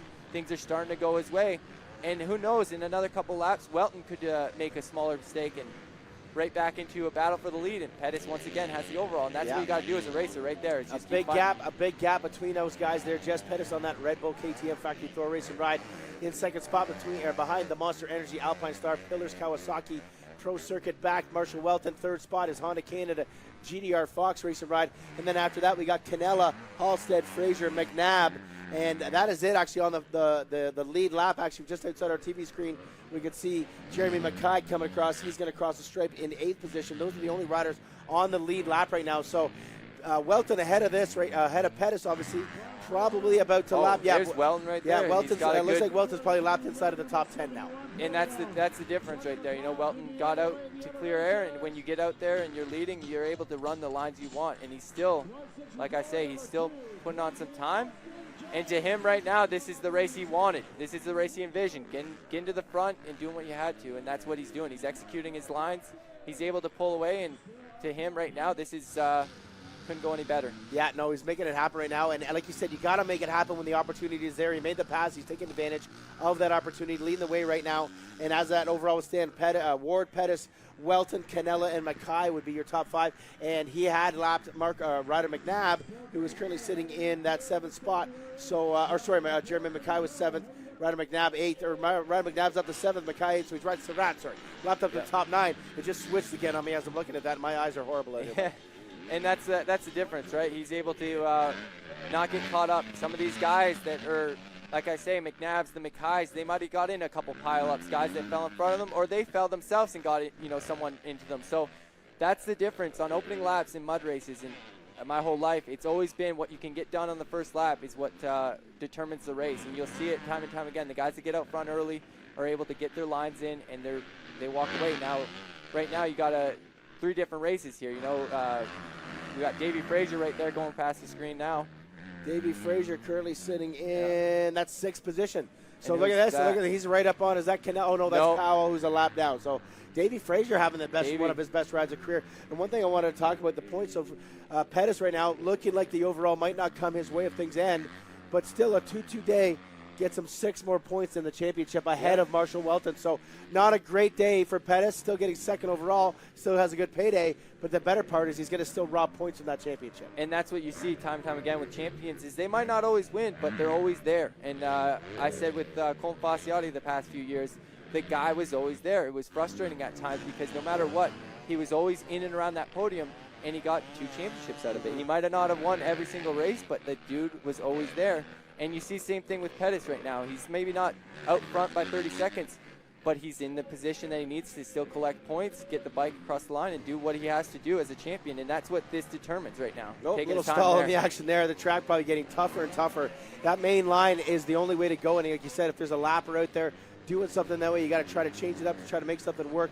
Red Bull KTM Factory Thor Race and Ride, Jess Pettis, a one-time 250 champion, Triple Crown Series champion, and doing a great job out here on the number 15 for his team. In the booth, once again, Ryan Gall and his teammate Cole Thompson there. Have a big shout out for him, helping us out there, giving us some advice, but not back up to the lead right now. There's Marshall Welton making his way one more time through the section. This is where it leads down into the finish line right there. And I feel like Marshall has a smidge of an advantage when things are like this. He's kind of a rough and tumble type of guy, like a Phil type of dude. Yep. And they ride in all kinds of conditions. From Michigan, they ride in all kinds of conditions. Very close to your home, actually, just across the border there. Yeah, and Baja's his home track. I grew up with Marshall. He was 2, maybe 3 years younger than me, but always a good rider in Michigan. And Michigan's notorious for having good mud riders, and that's what I said. You see the guy out here, his race is going to plan. The first race he had a crash, and now he's making up for it here in Moto 2 by pretty much dominating this one so far. And looks like we got at least more than 2 laps to go. I figured we'd be getting close to that 2-lap board. That's lap number 8. They're doing 3-minute lap times here, 25 minutes. So I got to figure that the two-lap board's probably going to come out next time around, but we'll keep abreast of that. Last time out, the 250 class came by 10 seconds early. They had to do 3 full laps out there as well. So Marshall Welton kind of right in that same spot again out in this thing. This part of the race right here, Cole, if you were the guy leading this race, or even if you're Tanner Ward is sitting in 3rd with the overall, is it just say, okay, you know what, keep it up, don't push, because your mechanic probably telling you, Welton's got 44 seconds on Pettis, Pettis has got 26 seconds on Ward, so there's not much battling going on out there. Is it just say, hey, stay calm, stay up? Is that what they talked about? Calm. In any mud race, for that matter, you're always trying to keep your body calm. When you get excited and get frustrated, that's when you make mistakes. And time again, you'll see one mistake lead into 2, into 3, and then you're on the ground. And that's what happens a lot of times is these guys will have a good race going, and you see Welton, he's just hitting his mark still. I mean, he's going for it, but I know, like, Tanner will know what the gap is, Jess will know what the gap is, and all these guys will be in their own race, but at the same time, obviously, still trying to keep pushing. Because, I mean, Welton could have a tip over, and you want to keep on the throttle to keep yourself in position to capitalize on anybody's mistake. Tanner Ward knocked 10 seconds that lap off of the gap between him and Pettis. It's still very big back at 16 seconds, but Pettis definitely didn't have a lap that he's going to want to tell anybody about on that one there for sure. A 3:15 lap to a 3:05. So Tanner Ward, and actually Tanner Ward was 10 seconds faster than Marshall Welton as well. So still a long time to go here. We got about 3 laps to go, but I mean, Tanner Ward kind of pushing it here, maybe, or just having that great lap and lappers on the way, whatever it is. Still got that opportunity. You know, if he sees Pettis, that might hurt him a little bit, because I know when you guys see that next round, you're like, all right, let's push it, let's get him, instead of like saying what you're doing about saying that calm factor. So maybe he needs to just chill out. Yeah, sometimes seeing a guy ahead of you makes you, especially with Tanner's situation here, he doesn't want to take the chance on Welton holding this one all the way through. You always want to give yourself the best chance of winning this overall, and the best chance of winning this overall is by getting to the front, and that's what he's going to do. And to take points away. I mean, in the same boat, he's going for this championship as much as Walton, Pettis, they're all in it. It's still early, and there's many more motos to go. There's still 6 more motos after this, so these guys need to capitalize on Pettis maybe having an off day, and he's right now in second, but a small mistake and Tanner gets him. That's more points for Walton. Still doing I the love jump. watching when He's you still guys are able to stretching. do that stuff. That's so cool when you see kind of a bigger gap in there. And one thing, too, we were talking about how Walton is Ward's best friend right now. Well, you know what? Ward can repay the favor past Pettis and put 2 points back in the championship favor of Marshall Walton here. So it's like a Christmas vacation here for everybody's buddies out here doing a good job as we're watching one more time make his way into the finish line area. And, man, he's carrying great momentum and looking good. And to be honest with you, it's funny, if you're watching the way this is, you think they're just crazy legs off on all this. If you're just brand new to the sport, but he's riding so consistent. It's very impressive. it is watching him and get through these corners. I walked it, and even walking it is tough. Never mind putting 2 wheels and some rubber between the mud and you. And it's impressive what these riders are able to do. And these conditions are getting tougher. And there you see the 2-lap board is out. And that means that he's only 6.5 minutes from the end of this race. So right now you're conserving. You know your gap. He would get the pit board, know that he has 40-something seconds. Now it's time to bring this thing home and put some points on the board for the team and yourself. Yeah, 100% there. As he crossed the lights, he actually just lapped Jeremy Mackay before that. So that is 8th position out there, so that they've lapped up to in this race as well. Little rundown as they go for that last lap there. Welton, Pettis, Ward, Canella, and young Ryder McNabb right now up into that 5th position. Cole, you're one of these kids that hot shots coming from the intermediate ranks up into the pros. And just give me your thoughts right now. I mean, I honestly could say I think he's overstepped what I thought this kid could do right now. 5th in a moto. He got a 5th in a moto at Go for Dunes. It looked like overall, if it finishes this way, would be a 6th overall. The kid seems like he's got it going, whether it's mud or dry. He's got the gifts. Yeah, no, and I was blown away when I watched him. He came down and trained with me a little bit at GPF and was riding. And I remember when I was 14, I was still on 80, so it's hard for me to compare. But a lot of 14-year-olds aren't able to go this speed, and you see him right here. I mean, he's up against some of the toughest conditions, and these guys have done it for years. And the guy looks like a seasoned vet. And, I mean, the kid's 14 years old, and, I mean, the world's his right now. Yeah, you know, here he is on screen. I feel like a big paycheck's going to come his way next Absolutely. year. And he's got a 2-year deal with that Honda Canaan and GDR Fox squad right now. He just wrapped up 2 intermediate titles this week at the Walton Transcan, where the man beside me in the booth is actually the all-time leader with 11. I actually just earned my 7th this week, so I'm coming strong for you, buddy. I'm coming strong for Cole Thompson. We do count the pro ones in there, but I believe you still have about 8 or 9 amateur ones. 10. 10 amateur ones as well. I've only You've been able won Walton the one time? Yeah. Oh, okay, I thought you won a month, so you got 10 amateur ones. So you are the clear one. Murata McNabb actually got 9 at the end of this week, so he's Very never going to close. pass you. He can't pass you. We don't count those pro ones out there. Yeah. So pretty cool, but I mean, the whole week this week, Ryder McNabb doing exactly what you did back in your day here, sort of setting the tone and showing that you can hear it on. And just talking about some of the memories that you had there as we're winding down this 250 moto at the Transcan, right from 65s or even 50s. Yeah. Did you race a 50 here? I was here the first year I think I raced was in 2000 or 99. And Okay. to be honest with you, I grew up, this was my summer, was coming to Walton, and you pretty much, I would say, finish your summer here, because after this you get ready for school and stuff like that. So to me, this was my childhood growing up at this place. That's maybe why I've always had great success. I've always been on podiums here and done well as got a 10 amateur national championships, as well as 1 pro win in 2013. And when I came up in 2013, I was filling in for injured Colin Fasciati on the KTM team. That's right. And now 8 years later, I'm still with the team and still trying to get that 2nd win here as a pro, but unfortunately I have to wait another year, as I'm not out here today racing with the boys. But like I said, it's a great place, and for me, it's my childhood right here in front of us. You know, so many memories built here. And it wouldn't be Walton without the mud. I think Walton, it's tradition. You got to see a little bit of mud in the week. They didn't have it for the amateurs. It's pretty hard to go anywhere for 7 days and not get a little bit of rain, I'm thinking, right? Unless we're going to an all-inclusive, and you're paying. You're paying if we're going on a trip like that. All right, there it is. White flag out, and he leaps a step down, just for something to do, just for fun. Marshall Walton, Monster Energy, Pro Circuit Kawasaki, Hubert Motorsports, Pillars, and Parts Canada backing up this young rider out of the States up here right now doing damage in Moto number 2. This would not give him the overall. He got an 8th in Moto 1 after a bike broke. So the overall right now as it stands will be Tanner Ward, Jess Pettis, and Marshall Welton, 1, 2, and 3. But again, we got 1 lap to go, and that last lap, Tanner Ward had it down to 11 seconds. So we're going to see them kind of cross the stripe here in front of us. coming up soon, and we'll be able to see maybe if Tanner Ward is actually right on the rear wheel of Jess Pettis as we close this out. But Marshall Walton's got about a half a track to go here, Cole, and probably nothing like this. This is the best feeling. Just kind of cruising, legs bobbling. Nobody's showing, but actually there is a battle. As we're heading up to the finish line right now, Walton's just over the natural double. The finish line, Tanner Ward is all over the back end of Jess Pettis here, Cole. And that's what I was saying. Tanner's not taking the chance at Walton. And Walton almost having a mistake right there with lappers. And that's what I said early on in the race. You want to get out and have that buffer right there. He made a mistake. He was able to keep his composure and keep going. But right now, Pettis is feeling the heat. He knows that Tanner's there, and he knows that those are points that if he slips into third, that's 2 more points for Walton. And you don't want to give your competition anything. So right now, this is for what it all. This is what it comes down to: is having these races that you can fight to the end. Right now, you'll see Walton just on basically a cruise lap. He'll do everything he can to get that bike across. With right here, look at the gap is nothing now, and that's what Tanner knows. He has no goggles. Ward's already trying to go inside. He's trying something different right now, seeing if anything works right now. So Ward has got the bit between his teeth. Honda Canada, GDR Fox, half the track to go, all over the back end of Jess Pettis. Pettis probably unsure who's back there. He thinks it might be a lapper here carrying the speed. We're going to keep a definite tabs on this battle right here. Pettis trying to bring home that second spot. Ward doesn't need the pass for the overall, but man, it sure would feel good to get that pass on his former teammate there, Jess Pettis, to just really solidify and then also put 2 more points back in the pocket of Marshall Walton. Look at this. Wow, Pettis kind of getting hung up. Lappers maybe in the way right now.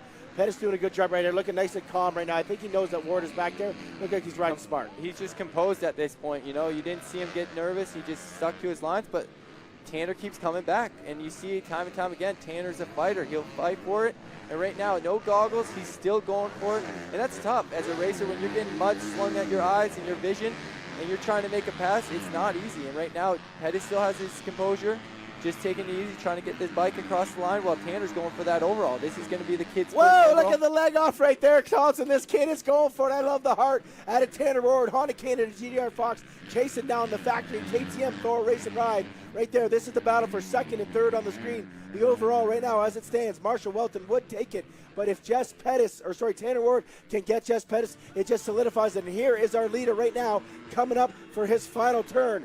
Monster Energy Pro Circuit Kawasaki Hubert Motorsports, Parts Canada, Pillars Meats, backing him up. Marshall Walton is going to grab the moto win, no problem, fist in the air. But the battle's on. Look at this. Here we go. Honda Canada right now. Rick this side by side. Oh, they almost hit coming out. Tanner Ward's doing everything he can here, Cole Thompson. Look at this. Anything and everything. Right now is what he wants. He wants that position. He does not want to rely on anybody helping him get that overall. He's got it. He's got it. No, Pettis goes back to the outside. The outside line. Ward's going to go this. No, Ward's going to jump routes. He's going to try to stuff him in. No.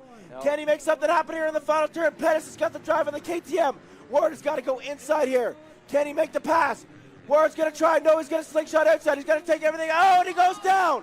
Ward goes down. He wastes too much time. He's stuck. He was pushing. Pettis is there. Can Ward get that bike up and get it going? Ward just behind the camera shot right now. He's got the bike going. He's got to solidify third. It'll still give him the overall. Oh, wow. Wow, Cole Thompson will get you in the booth for one of the best finishes we had all year long. All right, buddy, I thank you for checking in for us. I appreciate it. We hope you get better soon. And on that gate, we'll see the 16. We'll put the mics down. I got to head down to the podium here and talk to the boys. What a race, race fans. We'll be back with the podium interviews. All right, welcome back here. The 2020 Rockstar and the Triple Crown Series. The 250 class is now in the books. Tanner Ward is going to take the overall here today with a 1-3 score. What an amazing finish out there. I tell you what, it was an absolute insaneness. Welton grabs the win. Pettis in that second spot, and a crazy way to finish. We're just letting the riders gather themselves beside us here. A mud race has got so much cleaning on right now and getting the mud off the bikes, getting the mud off the riders, making sure they're clean and fit. Marshall, we'll get you to grab that mic right there. All right, my friend, a second moto victory right there. Going to get third overall as far as it stands right now. Just talking about the mayhem. It seemed like halfway through the race, you almost got better as the track got worse. I don't know how that makes sense. Yeah, you start to get a line built into the track, like burnt in, and after you get the line burnt in, you kind of got, direction where to go. At the beginning, it's just mayhem, feet off the pegs, wide open. So I've never pulled that big of a lead ever in my life. It was cool to just ride my own race and have fun on my Monster Energy Pro Circuit Kawasaki.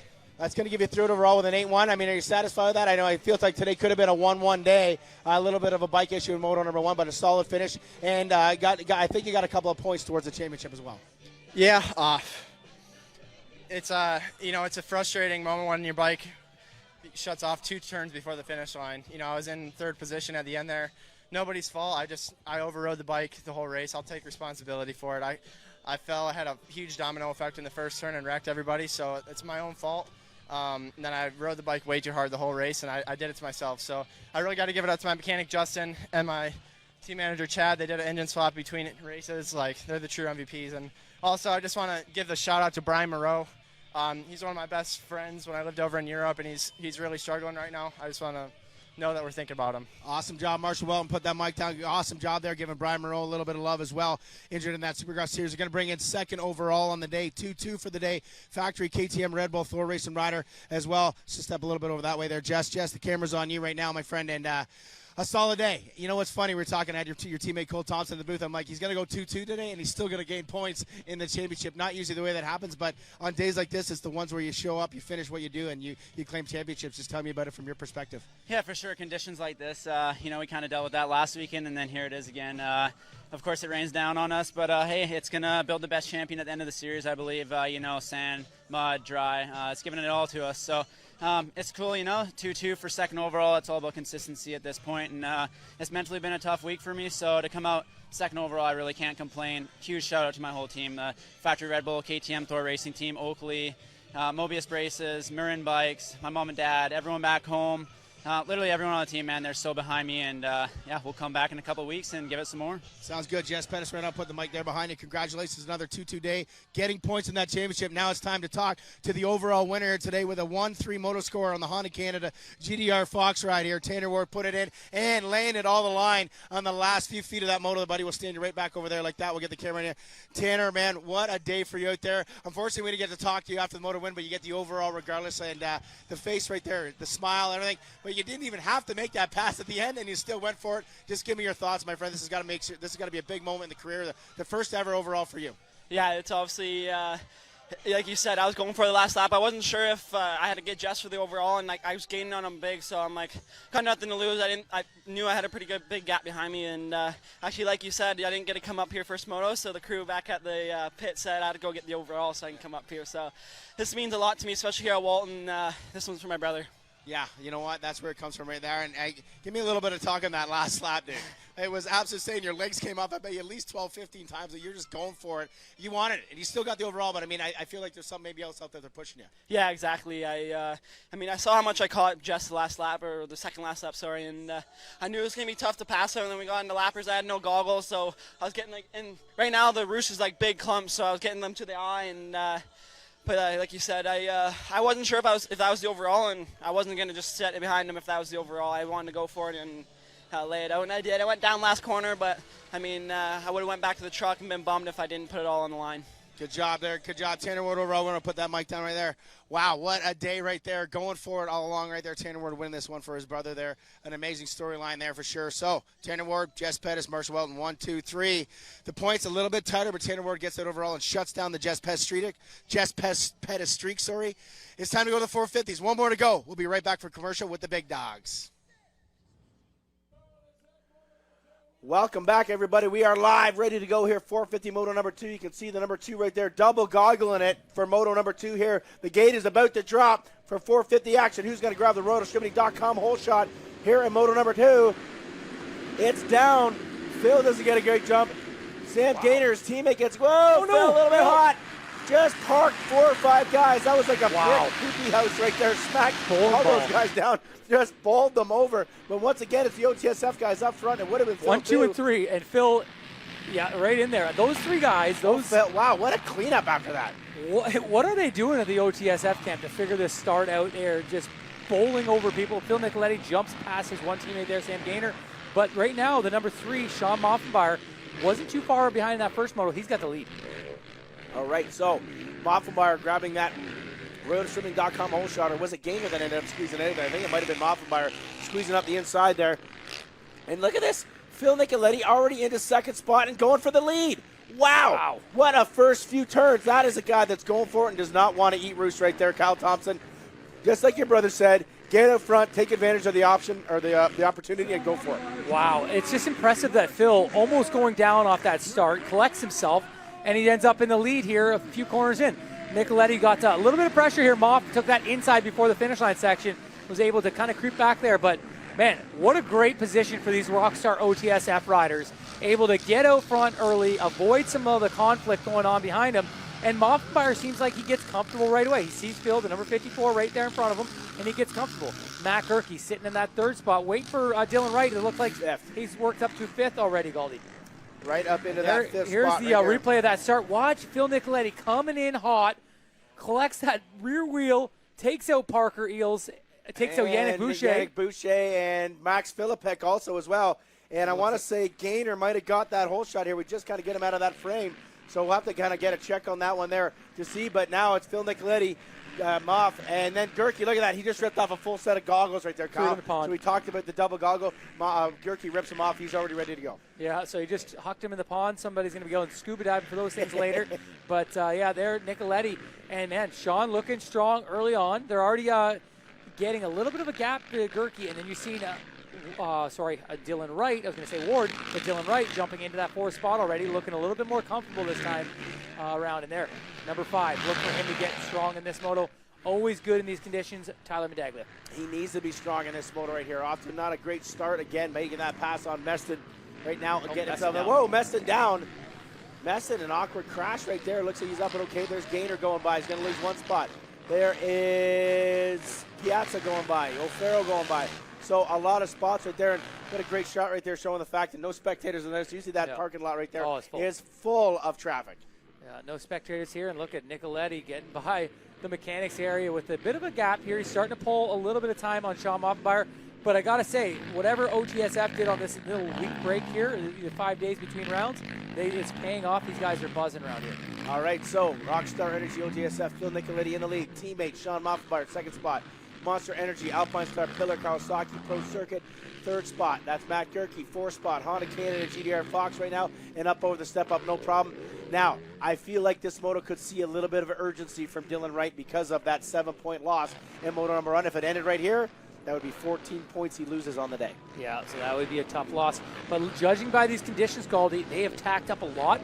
These guys aren't sledging around in the mud anymore. They're just dealing with deep ruts. And what we know about Dylan Wright, he comes strong through these ruts. He comes in hard and leaves fast. Look at that. Look at that. Right pass. by. Wow, what a pass. Right by Matt Gerke right now. Matt Gerke trying to swing ride, trying to make something happen. So Dylan Wright making something happen here early on in this race. And for sure, as you said, the line's getting a little bit more developed right now for these guys to battle it on it. There's some line choices, and we just saw Dylan Wright take something different to make a pass. That was something we didn't really see much of in moto number 1.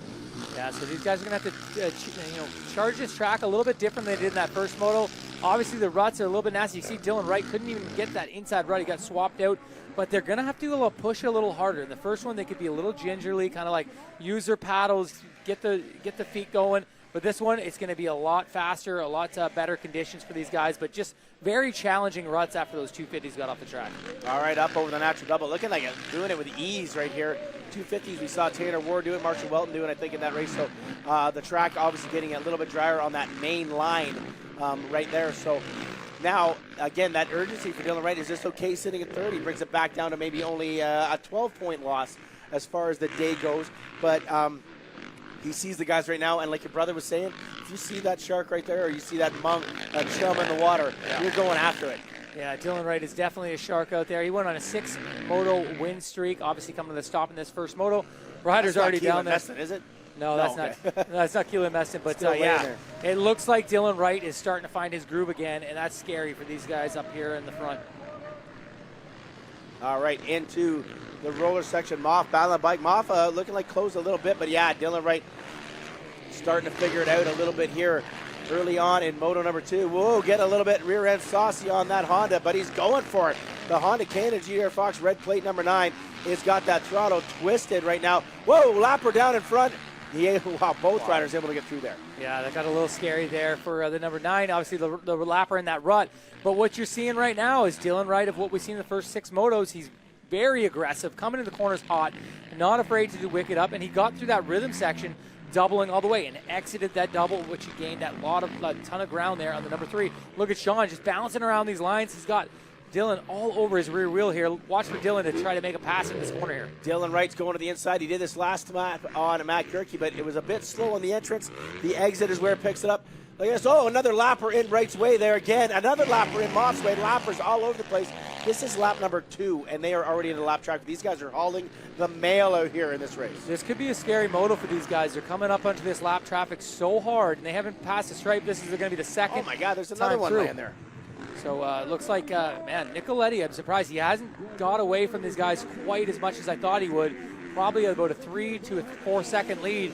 But, man, you got the number 9 with the red plates in that distance. He's going to try to make it up real quick. All right, Nicoletti over the stripe with a 2:42 that lap. Waiting for this timing and scoring to refresh just a little bit here. And a 2:44 for Moff and a 2:43 for Dylan Wright. So Nicoletti the fastest on track, and that was the fastest lap of the race. Actually, no, he did it 2:42.171, but he's got a 4.7 second lead already in this race. Yep, so looks like he's trying to slip away here, but Offenbach holding strong there in the second. I thought he was going to have the fold from that pressure he had from Dylan Wright there, but holding it down. Dylan Wright's got some creative lines though, going to swinging wide, staying out of the deeper stuff, able to get over that natural no problem. But man, you can tell when these guys are using a lot of body language to get through these ruts and the sections that it's a tough track right now. This is the line that Tanner Ward chose to try to chase down Pettis there, gaining a bit of time. Look at this. An unbelievable amount of lappers these guys have hit already. The speeds that they're carrying in the toughest conditions that they've dealt with here in 2020, pretty incredible to see what's going on. Look at that. Dylan Wright trying different stuff out there. That's what I love to see when a rider is pushing the envelope and taking those chances. Look at this, able to get that step down as well. Dylan Wright is on the move. He definitely looks like the faster, more aggressive rider right now. Yeah, you can tell that's a little hung up there, but hangs on. See how strong he is, Goldie? That would have took down most riders. He's seen Keelan Meston deal with that a couple laps ago, but Dylan Wright just plants that foot, holds himself up, slows the momentum, and he's back going. Loses about a second, but it's no big deal. He's in here in this rhythm section where he's very strong. Moff playing great defense right now. Dylan Wright pushing the envelope, maybe a little too much early on here, but man, he really looks like he wants that spot, and he's trying to make something happen out of nothing out there. Kind of high siding that bike line. Look, another rider laying in the ruts out there. These guys are just maneuvering everywhere right now. It is absolute mayhem for everybody outside of the top 10, it seems. Yeah, it seems like the conditions have come around, but these guys are just dealing with some massive ruts, really causing issues, especially for the slower riders. Just getting around and staying up on 2 wheels, not tipping over. But right now, Sean Offenbach, man, that first moto is giving him a boost of confidence. I don't feel like he would have started the same this moto, but man, after that first moto, solid second, way out front there with his teammate. He's looking good here. Phil Nicoletti leaping the way. Oh my God, yellow flag with Phil just left that screen. Was that the 54 on Nicoletti that went down, or was that another rider? We're just waiting for the screen to catch up. No, it's Zach Zager there, so Nicoletti getting through no problem. And it looks like these guys have really left Matt Gerke in the dust. Last lap, it was a 6-second gap from right. They're going to Dylan right up the inside here, Kyle. Man, Dylan is trying anything and everything to make something happen. Look at this. This might bite him in the butt. Boom. Offenbach picks the wrong line behind a lapper, and he makes his way by right there. Dylan right into that second spot. Yeah, now this is trouble for Nicoletti. A free Dylan Wright to go wherever he wants. This is going to be interesting to see if he can track down the 54. We've seen it a couple times last week. Nicoletti get that lead, and Dylan Wright was able to track him down and just put some time in, put some laps. Later on in the moto, he was putting some heaters in, and he just gets stronger as this moto goes on. So we're going to look for Nicoletti to have some answers here this time and try to steal that 1-1 and gain some more points here, because Dylan Wright gets by this one. That's a 6-point swing in the books there. So, the 3 points that Nicoletti can gain is huge in the overall standings. All right, so Dylan Wright up into that position one more time. Now he knocks it down to only losing 10 points today, as if it was that. So that would be a 16-point gap heading into San Luis. Still a good margin to lead and a good gain for Nicoletti. But look at that. Nicoletti just on the bottom of the screen right there. And Dylan Wright not far behind Kyle. The man is on the move right now. Yeah, and I knew he'd be a little better as these conditions tacked up. That first moto, he looked like a fish out of water compared to what he's been riding like. And, man, he's looking strong now, leaning that bike in early, charging his corners, and just looking ahead. Very aggressive style on the kid. All right, Honda Canada GDR Fox on screen. And now Phil Nicoletti getting hung up with a bit of lap traffic, but now Dylan Wright doing the same. Dylan Wright having to switch his line. Look at the way he's not able to get through those doubles at all. Here comes Moff. He's got a bit of a roller action going on. He gains a little bit, loses a little bit. Lappers really played a role on that one there, Kyle. They were taking that main line. The big boys not able to make it happen, but Moffenbauer right there. Yeah, so Moffenbauer closed in a little bit. And look at Dylan Wright just getting caught behind Yannick Boucher, the number 33 Husqvarna rider. So just just dealing with these little issues. It's a little bit of a yo-yo going on here. He gains a little time, loses a bit of time, but man, Dylan is strong right now, and he's not going to let a couple lappers hold him back. All right, Honda Canada, GDR Fox leading the way right now. Dylan Wright in the number 9 plate, looking to maybe make some moves and put some time in on Phil Nicoletti. He is pushing hard on that Honda.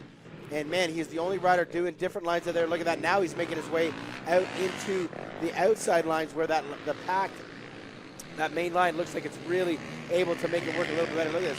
Riders laying all over the track, stuck in ruts, can't get by things, unable to make moves right now.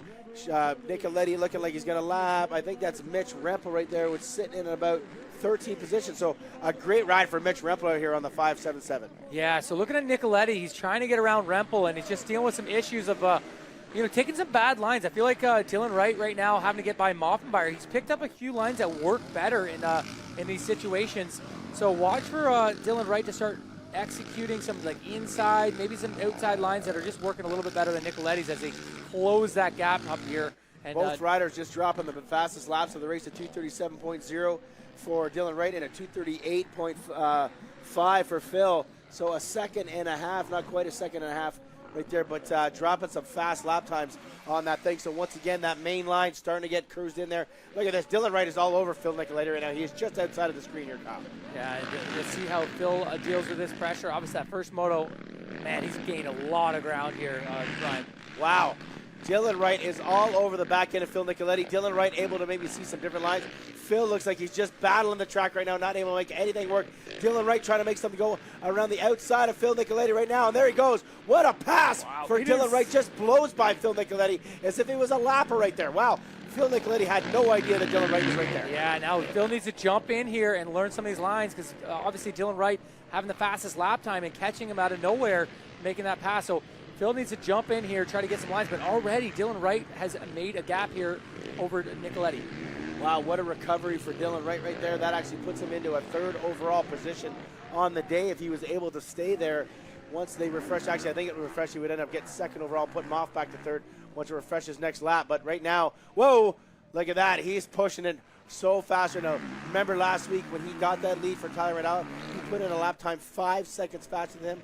I feel like that's like Phil's way in the back right there. This lap time is going to be incredible here, Kyle. It's insane. It's like he wind him up and let him go. He's just figures out his lines early on in this race, and I don't know if it's even halfway yet, Galdi, but man, he has figured this track out, and it's insane. There's a pass, slow-mo right pass around right the here. outside, and Detail watch that outside. Look at this. Yeah, watch as Nicoletti comes out. It's like he didn't even see him. He like looks over his shoulder. What happened there? Was that a lapper or was that Dylan Wright? And boom, Dylan Wright. Yeah, very unsure look on Phil Nicoletti's face right there. And look at that, Dylan Wright already jumping down into the valley, no problem at all. Waiting for Phil Nicoletti to come back in the screen. Oh man, this is an 8-second gap at least right here, Kyle. That is an unbelievable lap. Moffenbauer Knight right on the tail of Phil. Now Moffenbauer is starting to catch up, so I'm not sure what Nicoletti's dealing with. Maybe he's not feeling comfortable with this moto in these tougher conditions, these tackier, ruddy conditions. And this is the line I don't like. He goes to the outside here, Galdi. I feel like if those guys just kind of took their time up the inside, it's cutting way more track off the race. Yeah, when you look at it for sure on the TV, that line does not look like it's working right there. So now Dylan Wright across the stripe, taking the lead. Just did a 2:35. Oh, Tyler having some issues there, Galdi. Right, fastest lap of the race. We're just waiting for it to refresh. See what Phil did. Okay, he's got an 8.8 second lead right now. Yeah. He was 12 seconds a lap faster on that lap right there. Dylan Wright demolishing the confidence of anything that anybody would have in this class right now. Yeah, it's demoralizing. I don't even know if Dylan Wright knows he's that fast because he just goes by him and just puts his head down and goes.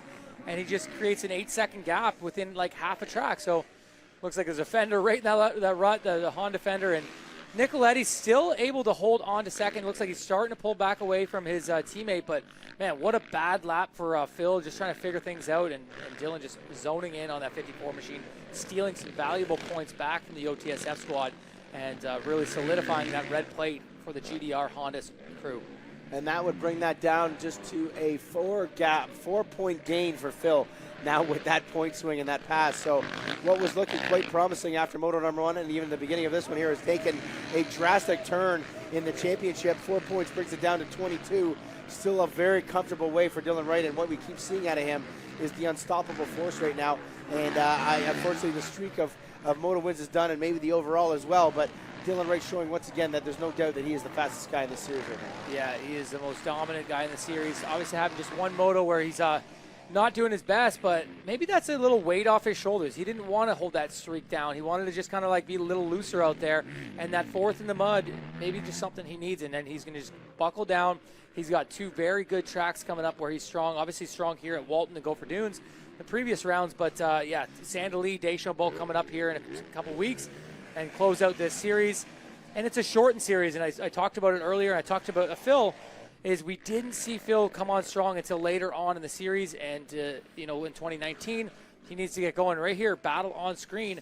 It looks like the number 10 of Keelan Meston and Tyler Medaglia, who went down just a minute ago, he's back up going. He's going to try to track down that 5th spot. Yeah, Tyler Medaglia eating some soil over there to hitting the dirt, and Meston getting that back up. Pretty cool. Meston's already back up into that 5th spot. We saw him just about 2-3 laps ago, laying right here on the screen in that section right there.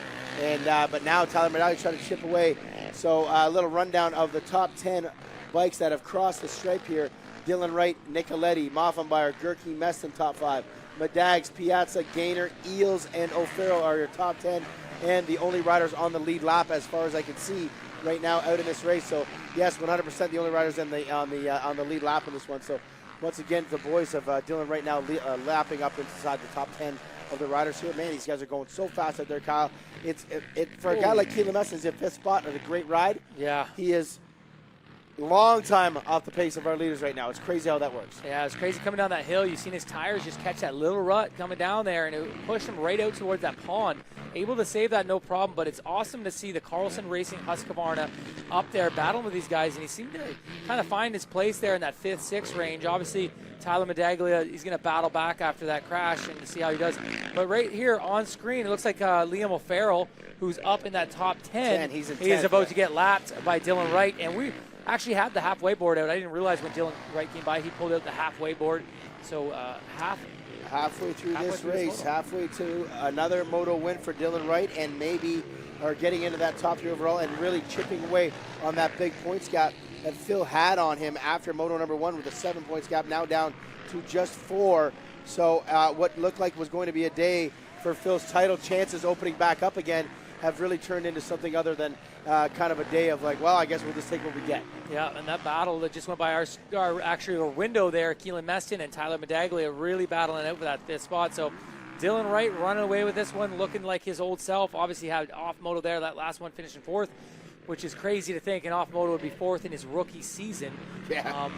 Yeah, just looking like he's going to pull in another win and get that, maybe start a new streak here to close out the year. We got 6 motos when we leave the Walton Transcan facility, and lots of racing left.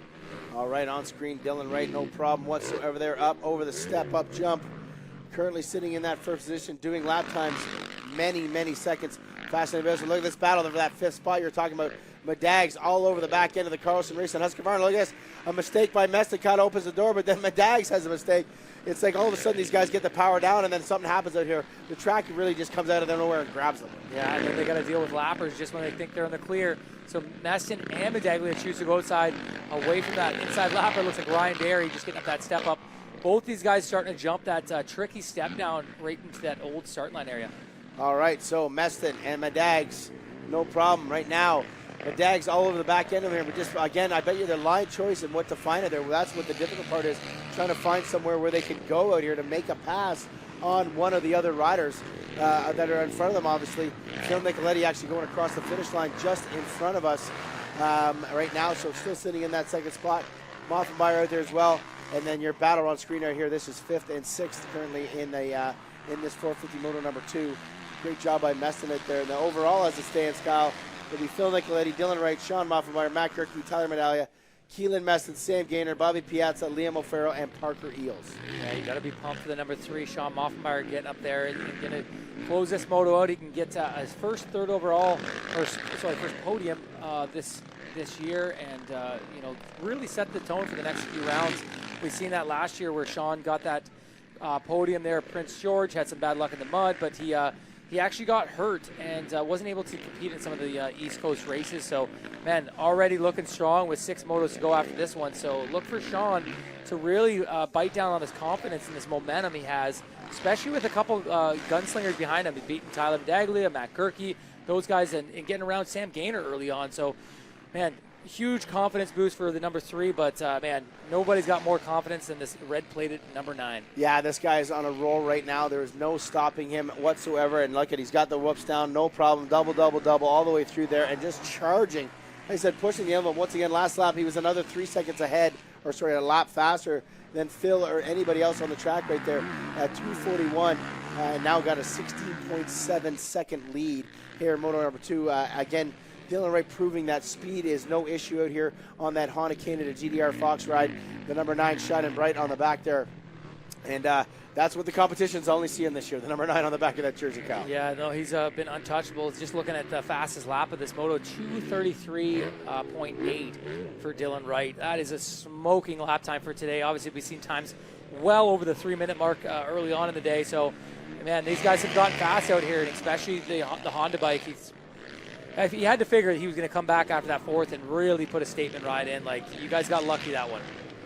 All right, so Dylan Wright right now coming up on to, it looks like Parker Eels. I'm guessing that would be 9th position in the race right now. So Parker Eels having a breakout ride here. This, I believe, would be his best ride. Get a 10th in Moto 1 and now looking like a 9th here, 10th overall for the day. So good job by Parker Eels out there. But Dylan Wright, one more time past the stripe. We probably got about, I'd say 3-4 laps to go here, Kyle. This is getting late in the moto. These guys are doing, actually, I should say that because just did a faster lap, a 2:39. He just did the fastest lap of the race. Oh, no, he did a 2:33 earlier. Yeah. A 2:39. He's still dropping the lap times here. 2:41 last time. He's getting faster by the minute. He's not really losing those good times that he's been setting the pace with. Just to touch on that Parker Eels, if you survive a Phil Nicoletti bowling ball in the first corner, you deserve a top 10. Yes, so yes. Good job by 100%. that whole shot racing. He was basically the number, the 10 pin on the outside leg right there of the bowling ball, Phil Nicoletti bowling ball. So he made it through the air and sitting in a great position in that 9th spot right now, looking good out on the track. And a couple other battles there on the track with Ryan Derry and Mitch Rempel. Got to give a little love to my kid, Mitch Rempel. I helped him out this year and doing a great job sitting in that 12th position. That would be a career best. Only 6 seconds behind Ryan Derry for the 11th spot there. But they are a minute 50 behind the top 10.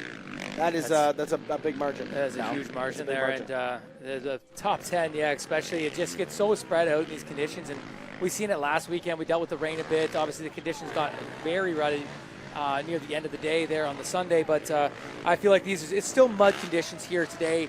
It's rutted up quite a bit, but you know that tack just hasn't fully come through. You can see the muck in that corner there, and Dylan Wright able to just get through that double. He's had to slow up here for lap riders. Looks like Yannick Boucher is going to put down another lap. So judging back there, it looks like Keelan Meston kind of pulled away there from Tyler Medaglia off screen. So Keelan Meston riding a strong race here. We thought Tyler Medaglia would come up, and, after that issue he had fallen over, he would be able to get back up into that top 5, no problem. But Meston riding a solid race, and look at that. Sam Gaynor sitting, I believe, in that 8th spot. Getting a lap down. Yeah, Sam Gaynor going a lap down in 8th position right there, having a great ride. But the amount of speed and confidence that the number 9 carries, it just makes the guys that are sitting in our top 10 look so average out there. Dylan Wright is just in a class of his own once he finds that groove. So out of sorts in Moto 1 like you referred to, but this one here looking like the Dylan Wright of the 6 Moto suite that we had. This would be 7 if he brings it home this year, and it's pretty far away for him to, I believe, do that. And that's that battle I was talking about on screen right there for 11th and 12th. Mitch Rempel and Ryan Derry right there going at it. Mitch Rempel now in a bit of a sandwich, Dylan Wright in there. So much stuff going on. These guys are doing their best now, down 2 laps. It's just outside of that top 10. Yeah, it's crazy too because you got Sam Gaynor just coming up the rear here, and those guys are battling for 11th place. Sam Gaynor sitting at 8th, so those guys getting lapped twice by our leader, and Sam Gaynor putting them down a lap. So pretty wild times there. Phil Nicoletti still soldiering on into that 2nd spot here. Not quite the same ride as he had in that first one in that sloppier conditions, but man, he's got to be happy with the day. He's gonna, if he stays where he is, he's gonna take that overall, and it's. It seems like maybe the little bit of the technicality right now is what is the upper hand. It's in Dylan's favor if things get a little bit more technical compared to Phil. Lappers all over the place right now. Now Parker Eel sitting in 10th. Zeka sitting in there. Phil doing his best to get around these guys, and those guys doing their best to kind of hold their line and allow the faster guys to get by. Yeah, and he's got a little bit more room here over his teammate. Not quite sure what the gap is, but looks like he's got some breathing room, which is a good position to be in. Obviously, 11.8 seconds. So 11, about 12 seconds there. So That's the breathing room you want in these kind of conditions. You don't want somebody coming at you and trying to take that overall. He's going to focus in on the overall. Obviously, that moto win.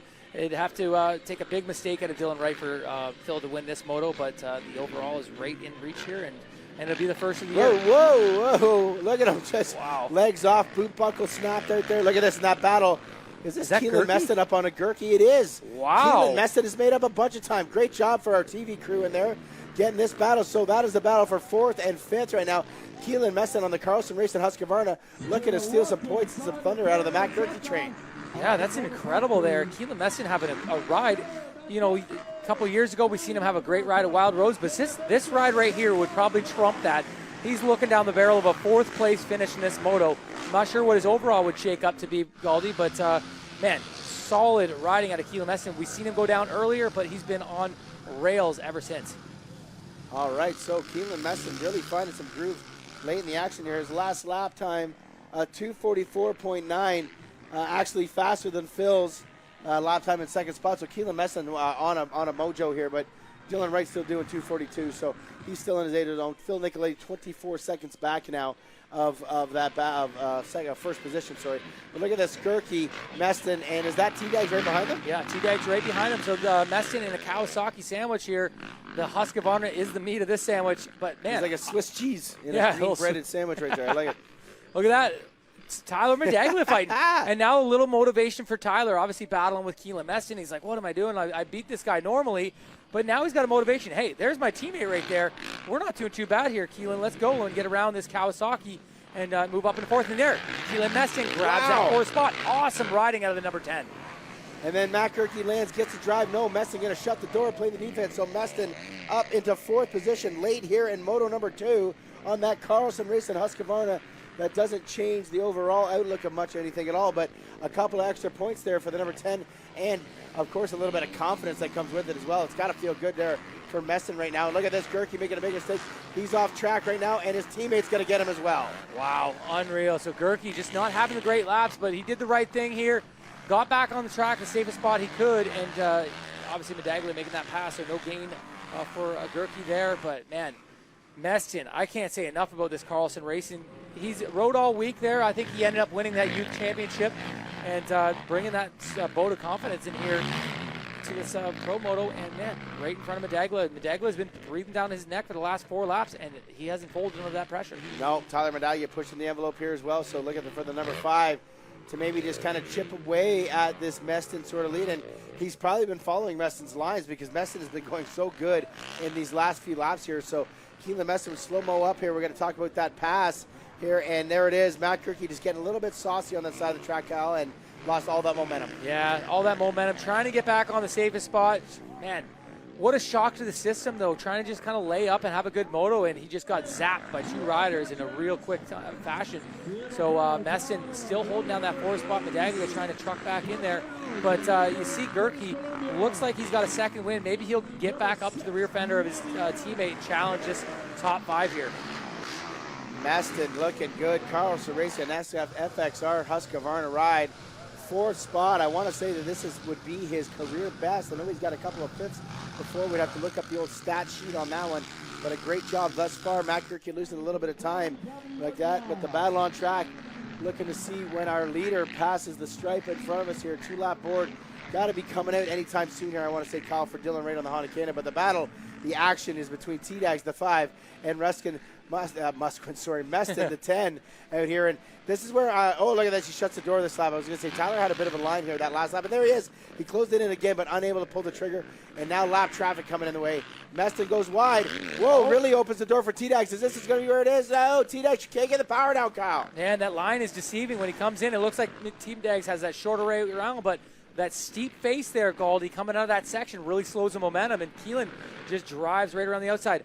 And I love to see this. Keelan's looking ahead every section he comes out of, every corner, looking for those lappers, looking for lines around it. He's being very creative with his selection, and, man, it's really showing that he's able to get into this 4th spot. But, man, T-Dags is going to want to hunt down that 4th spot, get some more points towards his championship, and just some extra bonus money in his pocket.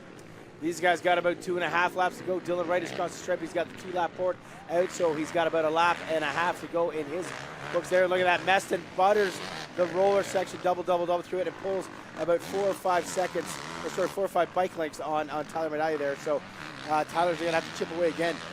Dylan Wright coming across the straight that last lap, still doing 2:39. Yeah, impressive riding out Still of the setting the number bar. 9. He's just set the bar high, and now it looks like it looks like Medaglia is slowly creeping back up. They lose that time, slowly charges in a couple corners, and he pulls that gap back up. But man, I can't say not enough good stuff about Meston riding a strong race. Here, Dylan Wright trucking through this big step down, tricky area here. Just a solid ride out of him. What's his gap there, Goldie? His gap now is 37 seconds here with a lap and a half to go. So Dylan Wright in total control of moto number 2 here in the 450 class. You are watching the 2020 Rockstar MX Triple Crown Series once again. And we're having a banger of a day in the mud, the slop, the rain, the thunder, the lightning. We had it all thrown at us today, but we're getting it done here once again live on Rev TV Canada, Fox Sports Racing Canada, and of course the Two Wheels TV app. And here comes T-Dags again. It's that line though, man. They keep going out wide there, Kyle. And we look at it on TV. It doesn't look like it's working, but I think they think it's working. Yeah, you didn't lose much time. And you know what Tyler was doing there was clearing some goggles there. He took his hand off, took his time, got the goggles cleared, and he's ready to do battle again here. He's going to try to avoid this roost of Meston. But man, that one line section coming out of there, there's nowhere to go for T-Dag. So looking around the outside, trying to find that dry line, and look at that. Bam. Trying anything he can right now. Meston going to go up over the hump. T-Dags around the outside. Whoa, hits a big kicker in that roller berm there.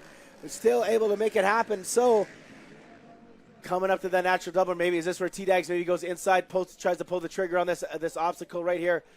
Grabbing gears on the Kawasaki. No, neither one of them able to make the jump. But T-Dags up the inside. This is where he's kind of got a bit of a line. Oh, they ram into each other, Kyle. Wow. And then he makes a pass up the inside. That one might come back. We got it on TV. We'll let the referees decide that one there. Goes inside the bail on the pass right there. They did get knocked off the track.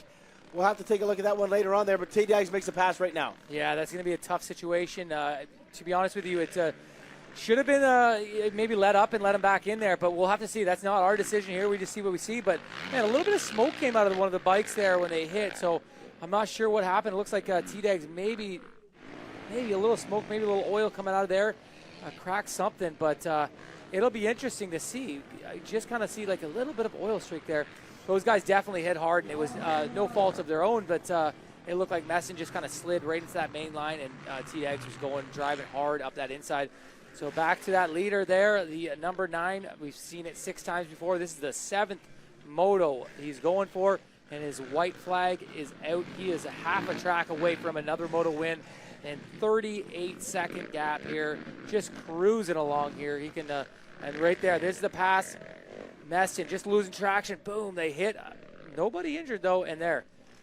That's where it's going to come into question right there. The rule states when you go off the track, you got to get off the gas. T-Dags was not off the gas right there, but it is not our call. That'll be up to Carlson Racing, and of course the referees see that pass as well. And but unfortunately, there, in the opinion, looking at that on screen, that would look like a docking as far as the MRC standards and MRC rulebook goes. But this guy right here, there is no docking unless he is docking and having a cerveza after this moto, because he is kicking the bums of everybody out there right now and doing it in fine style, coming from about 5th or 6th place off the start, picking his way through and making it happen in the absolute most best way possible out there. Good job, Dylan Wright. Look at that. Still able to get the double through the roller section. Very clean. And, man, Dylan Wright is on such a high right now. He will not get the overall as it stands here today. Phil Nicoletti will grab that overall because of that 4th place finish in first moto.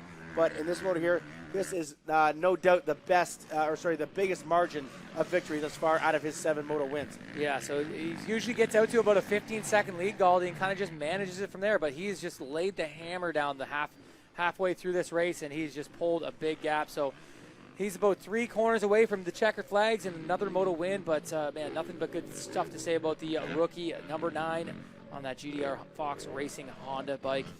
And, yeah, just gets the paddles out, drives through these corners real hard. You see you got another lapper looking back there. And, man, does he ever pass a lot of lappers in one moto. He's, well, this will be the 14th lap when he crosses the stripe there. Top 10 in 10th position, has done 12 laps. So he's lapped a few people twice out there. Man, it looks a little whipping, a little having fun. A little style off that little valley jump there, and there it is. 1 more corner to go. Dylan Wright, another win in the book. He's going to steal 3 points back. We've seen Nicoletti grab 7 points in that first one. He's going to steal 3 of those back, and he's going to have a 23-point lead heading into Sandali, his home track. It'll be actually a 4-point swing, Kyle. If Phil finished this, so it'll be 26 to 22. Oh, sorry, 22. Points, so Yes, 22 my bad. points. Just sorry for correct you on my grade 9 math skills kicking in there. Math guy Goldie. But Phil Nicoletti, banner day, got to get the overall, stopping the streak of that, stopping the moto win streak, and getting the overall.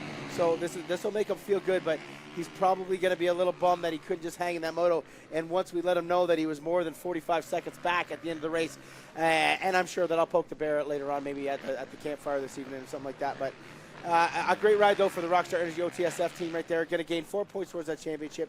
22 down now with 6 motos to go. Anything can happen, and as we've seen today, it does happen. But there you go, the final turn for Phil Nicoletti. Going to grab second in the moto. And first overall for the day here, Kyle, great ride. I'm going to head myself down to the podium. I'll let you close it out. We'll probably do a commercial, or maybe you can just talk about how good your hair looks today. Oh, wait, you're wearing a hat. I'm wearing a hat in the booth, but another great ride, Dylan Wright. Nicoletti is going to be your overall winner. Awesome riding out of him. First moto dominance, and then second moto backing it up with a second. So 1-2 will get that overall. Waiting for Moffenbauer to go by the stripe for his first podium of the year, the number 3 Rockstar Energy OTSF rider. We're going to jump to a quick commercial. We'll be back to the podium with Galdi and the boys. Triple Crown Series, we are done for the day. The 450 Moto number 2 wraps up once again. Another amazing ride by Dylan Wright and the rest of the crew there. Phil Nicoletti going to grab that overall, but the man to the left of me here, Sean Moffenbauer, on the Rockstar Energy OTSF ride. Hell of a day out there. The starts were key today, and I think that's what made it happen. But once you got in there, too, you held on to it. Just give it to me from your perspective, because it's a magical one, man. Third overall, second in the first moto. It's a great one to talk about. Yeah, it's a great day. Honestly, like you said, it was all about those starts. So just stoked that we could get off the line on those Yamahas. Obviously, me, Phil, and Sam had great days coming off the line. So really stoked on our bikes right now. And honestly, if you got off that line good and you kept your bike light and you kept your goggles good, it was, I don't want to say easy out there, but it made our lives a lot easier. We could jump everything. And so I was just stoked, to get up there and battle with those guys. Put in a lot of work down south this winter at Club MX, and just the whole Rockstar Energy OTSFF team has been working hard, and yeah, stoked on the day. Hopefully we can keep the momentum going. What was the trick on the starts there? All 3 of you guys, so there was something up the sleeve or what, or just the way it worked out? We had paddles on, we had Okay. Pirelli paddles on, and honestly just a little extra time on that gate just to figure it out a little bit, and a couple adjustments, we were good. Congratulations on a great day there, Sean Moffenbauer. Going to finish third overall. I'll put the mic down there beside you. I'm going to bring in the second moto winner, Honda Canada GDR Fox ride of Dylan Wright. Going to get second overall. So the moto win streak comes around, done, the overall done. But Dylan, I'll tell you right now, I swear it was like exact repetitive of the last weekend. You make the pass on Phil. You did a lap time that was 12 seconds faster and pulled out an 8-second gap with the pass. Just talking about that race, I mean, it looked like when you got up front, it looked like it wasn't muddy for anybody else other than you. Yeah, that was a good moto for me for sure. I needed to bounce back after that first one. I made a couple mistakes early, and it cost me that first moto. I just kind of rode tight, rode kind of like garbage. And I knew going back, we made a tire change that I think was crucial. I think we screwed up on that first moto, but you live and learn. And I was able to get off to a decent start there, that moto, pick a few guys off, and I just tried to pretend, like you say, like it wasn't muddy. I feel like I got in my head a little bit in that first one, and then this one I just tried to ride like it wasn't muddy, just kind of ride my own race, ride the track, race the track, and we came out on top that second moto. We didn't get the overall like we wanted, but we'll be back at Sandali to try and keep the ball rolling. Have you ever ridden at Sandali before? Yeah, only once or twice, right? Actually, I'm going to try and go practice there maybe this week or something, go see the boys. They do a great job at Sandali. That's where I grew up, so hats off for those guys. And obviously, I wouldn't be up here without my whole amazing team, Honda Canada, GDR, Fox Racing, and honestly, the biggest thanks to Justin today, my mechanic. The mud's not easy on us, but it sure as hell ain't easy on those guys. So hats off to him and just the whole team, Colton, Derek, and all our sponsors for all the support. We wouldn't be able to do it without you, and try and keep these wins going. Awesome. Dylan right there, going to be second overall, grabbing the second moto victory, though. Amazing job of there. Going to lose 4 points to fill in that title hunt. We're going to bring in the overall winner today with 1-2 Motorsports Rockstar Energy OTSF Yamaha rider, Phil Nicoletti. I'll get right to the start. The start there, we called you Phil the bowling ball there. You kind of ran into the back of your teammate's wheel and then bang, bang, bang into a bunch of other riders. Just kind of grabbed a little bit of front brake, and obviously there was no traction there. Talk to me about that. No, I went in. I didn't have a rear brake, so we bled my brakes, but I didn't do a hot lap, so I couldn't really test it. It was just kind of like a little bit of an error, and I went in there like a wrecking ball, and thank baby Jesus I stayed up. So That spiked my heart rate for a couple laps. I couldn't really get in the flow. But as soon as I did, it was good. And then Dylan made a pass. And as soon as he did, I got stuck behind some Honda on a lapper, and I lost like 12 seconds like that. So it's kind of a bummer, but it is what it is. Gained some points and going to Saint Denis, so it is what it is. I'm happy to finally get an overall win, get the sword 2 years in a row, and yeah, we'll see what happens. Yeah, it's a 4-point gain on your end. Obviously, at the beginning of the day, it looked like at the beginning of the moto was 14 points, kind of solidified it, but a nice soldiering, and like you said, the overall probably means a lot right now. It gets that ball rolling, a little bit of confidence as well. Yeah, for me, I mean, not exactly for bonuses because we don't get any anymore, but it is what it is. Like I'm excited to get a win for my team and everybody. They worked their butts off today, and track prep was absolutely terrible. I don't know where the dozer was today, so it's kind of a bummer, but made it for a little go path, and yeah, as soon as you got stuck behind lappers, it was kind of game over. So it was super hard, super challenging, and yeah, get ready for the Saint Denis and keep going. But I'd like to thank Rockstar, Energy OTSFF, FXR, 60 Helmets, Alpine Stars. Thank you guys very much, and we'll get ready for the next weekend. Awesome overall winner right there, Rockstar Energy OTSF Yamaha, Phil Nicoletti. Man, what a day. And he said right there, track prep wasn't great, but you deal with the elements like we had right here. We got to do what we got to do. And the gate dropped in all 4 motos today. Tanner Ward gets his first overall ever. Phil Nicoletti gets the sword for the second time in a year here at the Trans-Can at Walton right now. We're closing out. The amateur week is done. The pro week is done. We've gone back-to-backs at a track. The history has been made once again. COVID times made crazy times, but they also make memories for you and me here up in the booth. For Ryan Gall, Kyle Thompson, for all the Rockstar Energy Triple Crown True Jetworks, and everybody sitting at home, we hope you enjoyed the show. We'll be back in 2 weeks' time at Saint Denis for the 3-moto format. Once again, can anybody stop Dylan Wright? Phil Nicoletti, he's on the gas right now. Moffenbauer on the box. Tanner Ward, great day here at Walton. Thanks for joining us. We'll see you next time.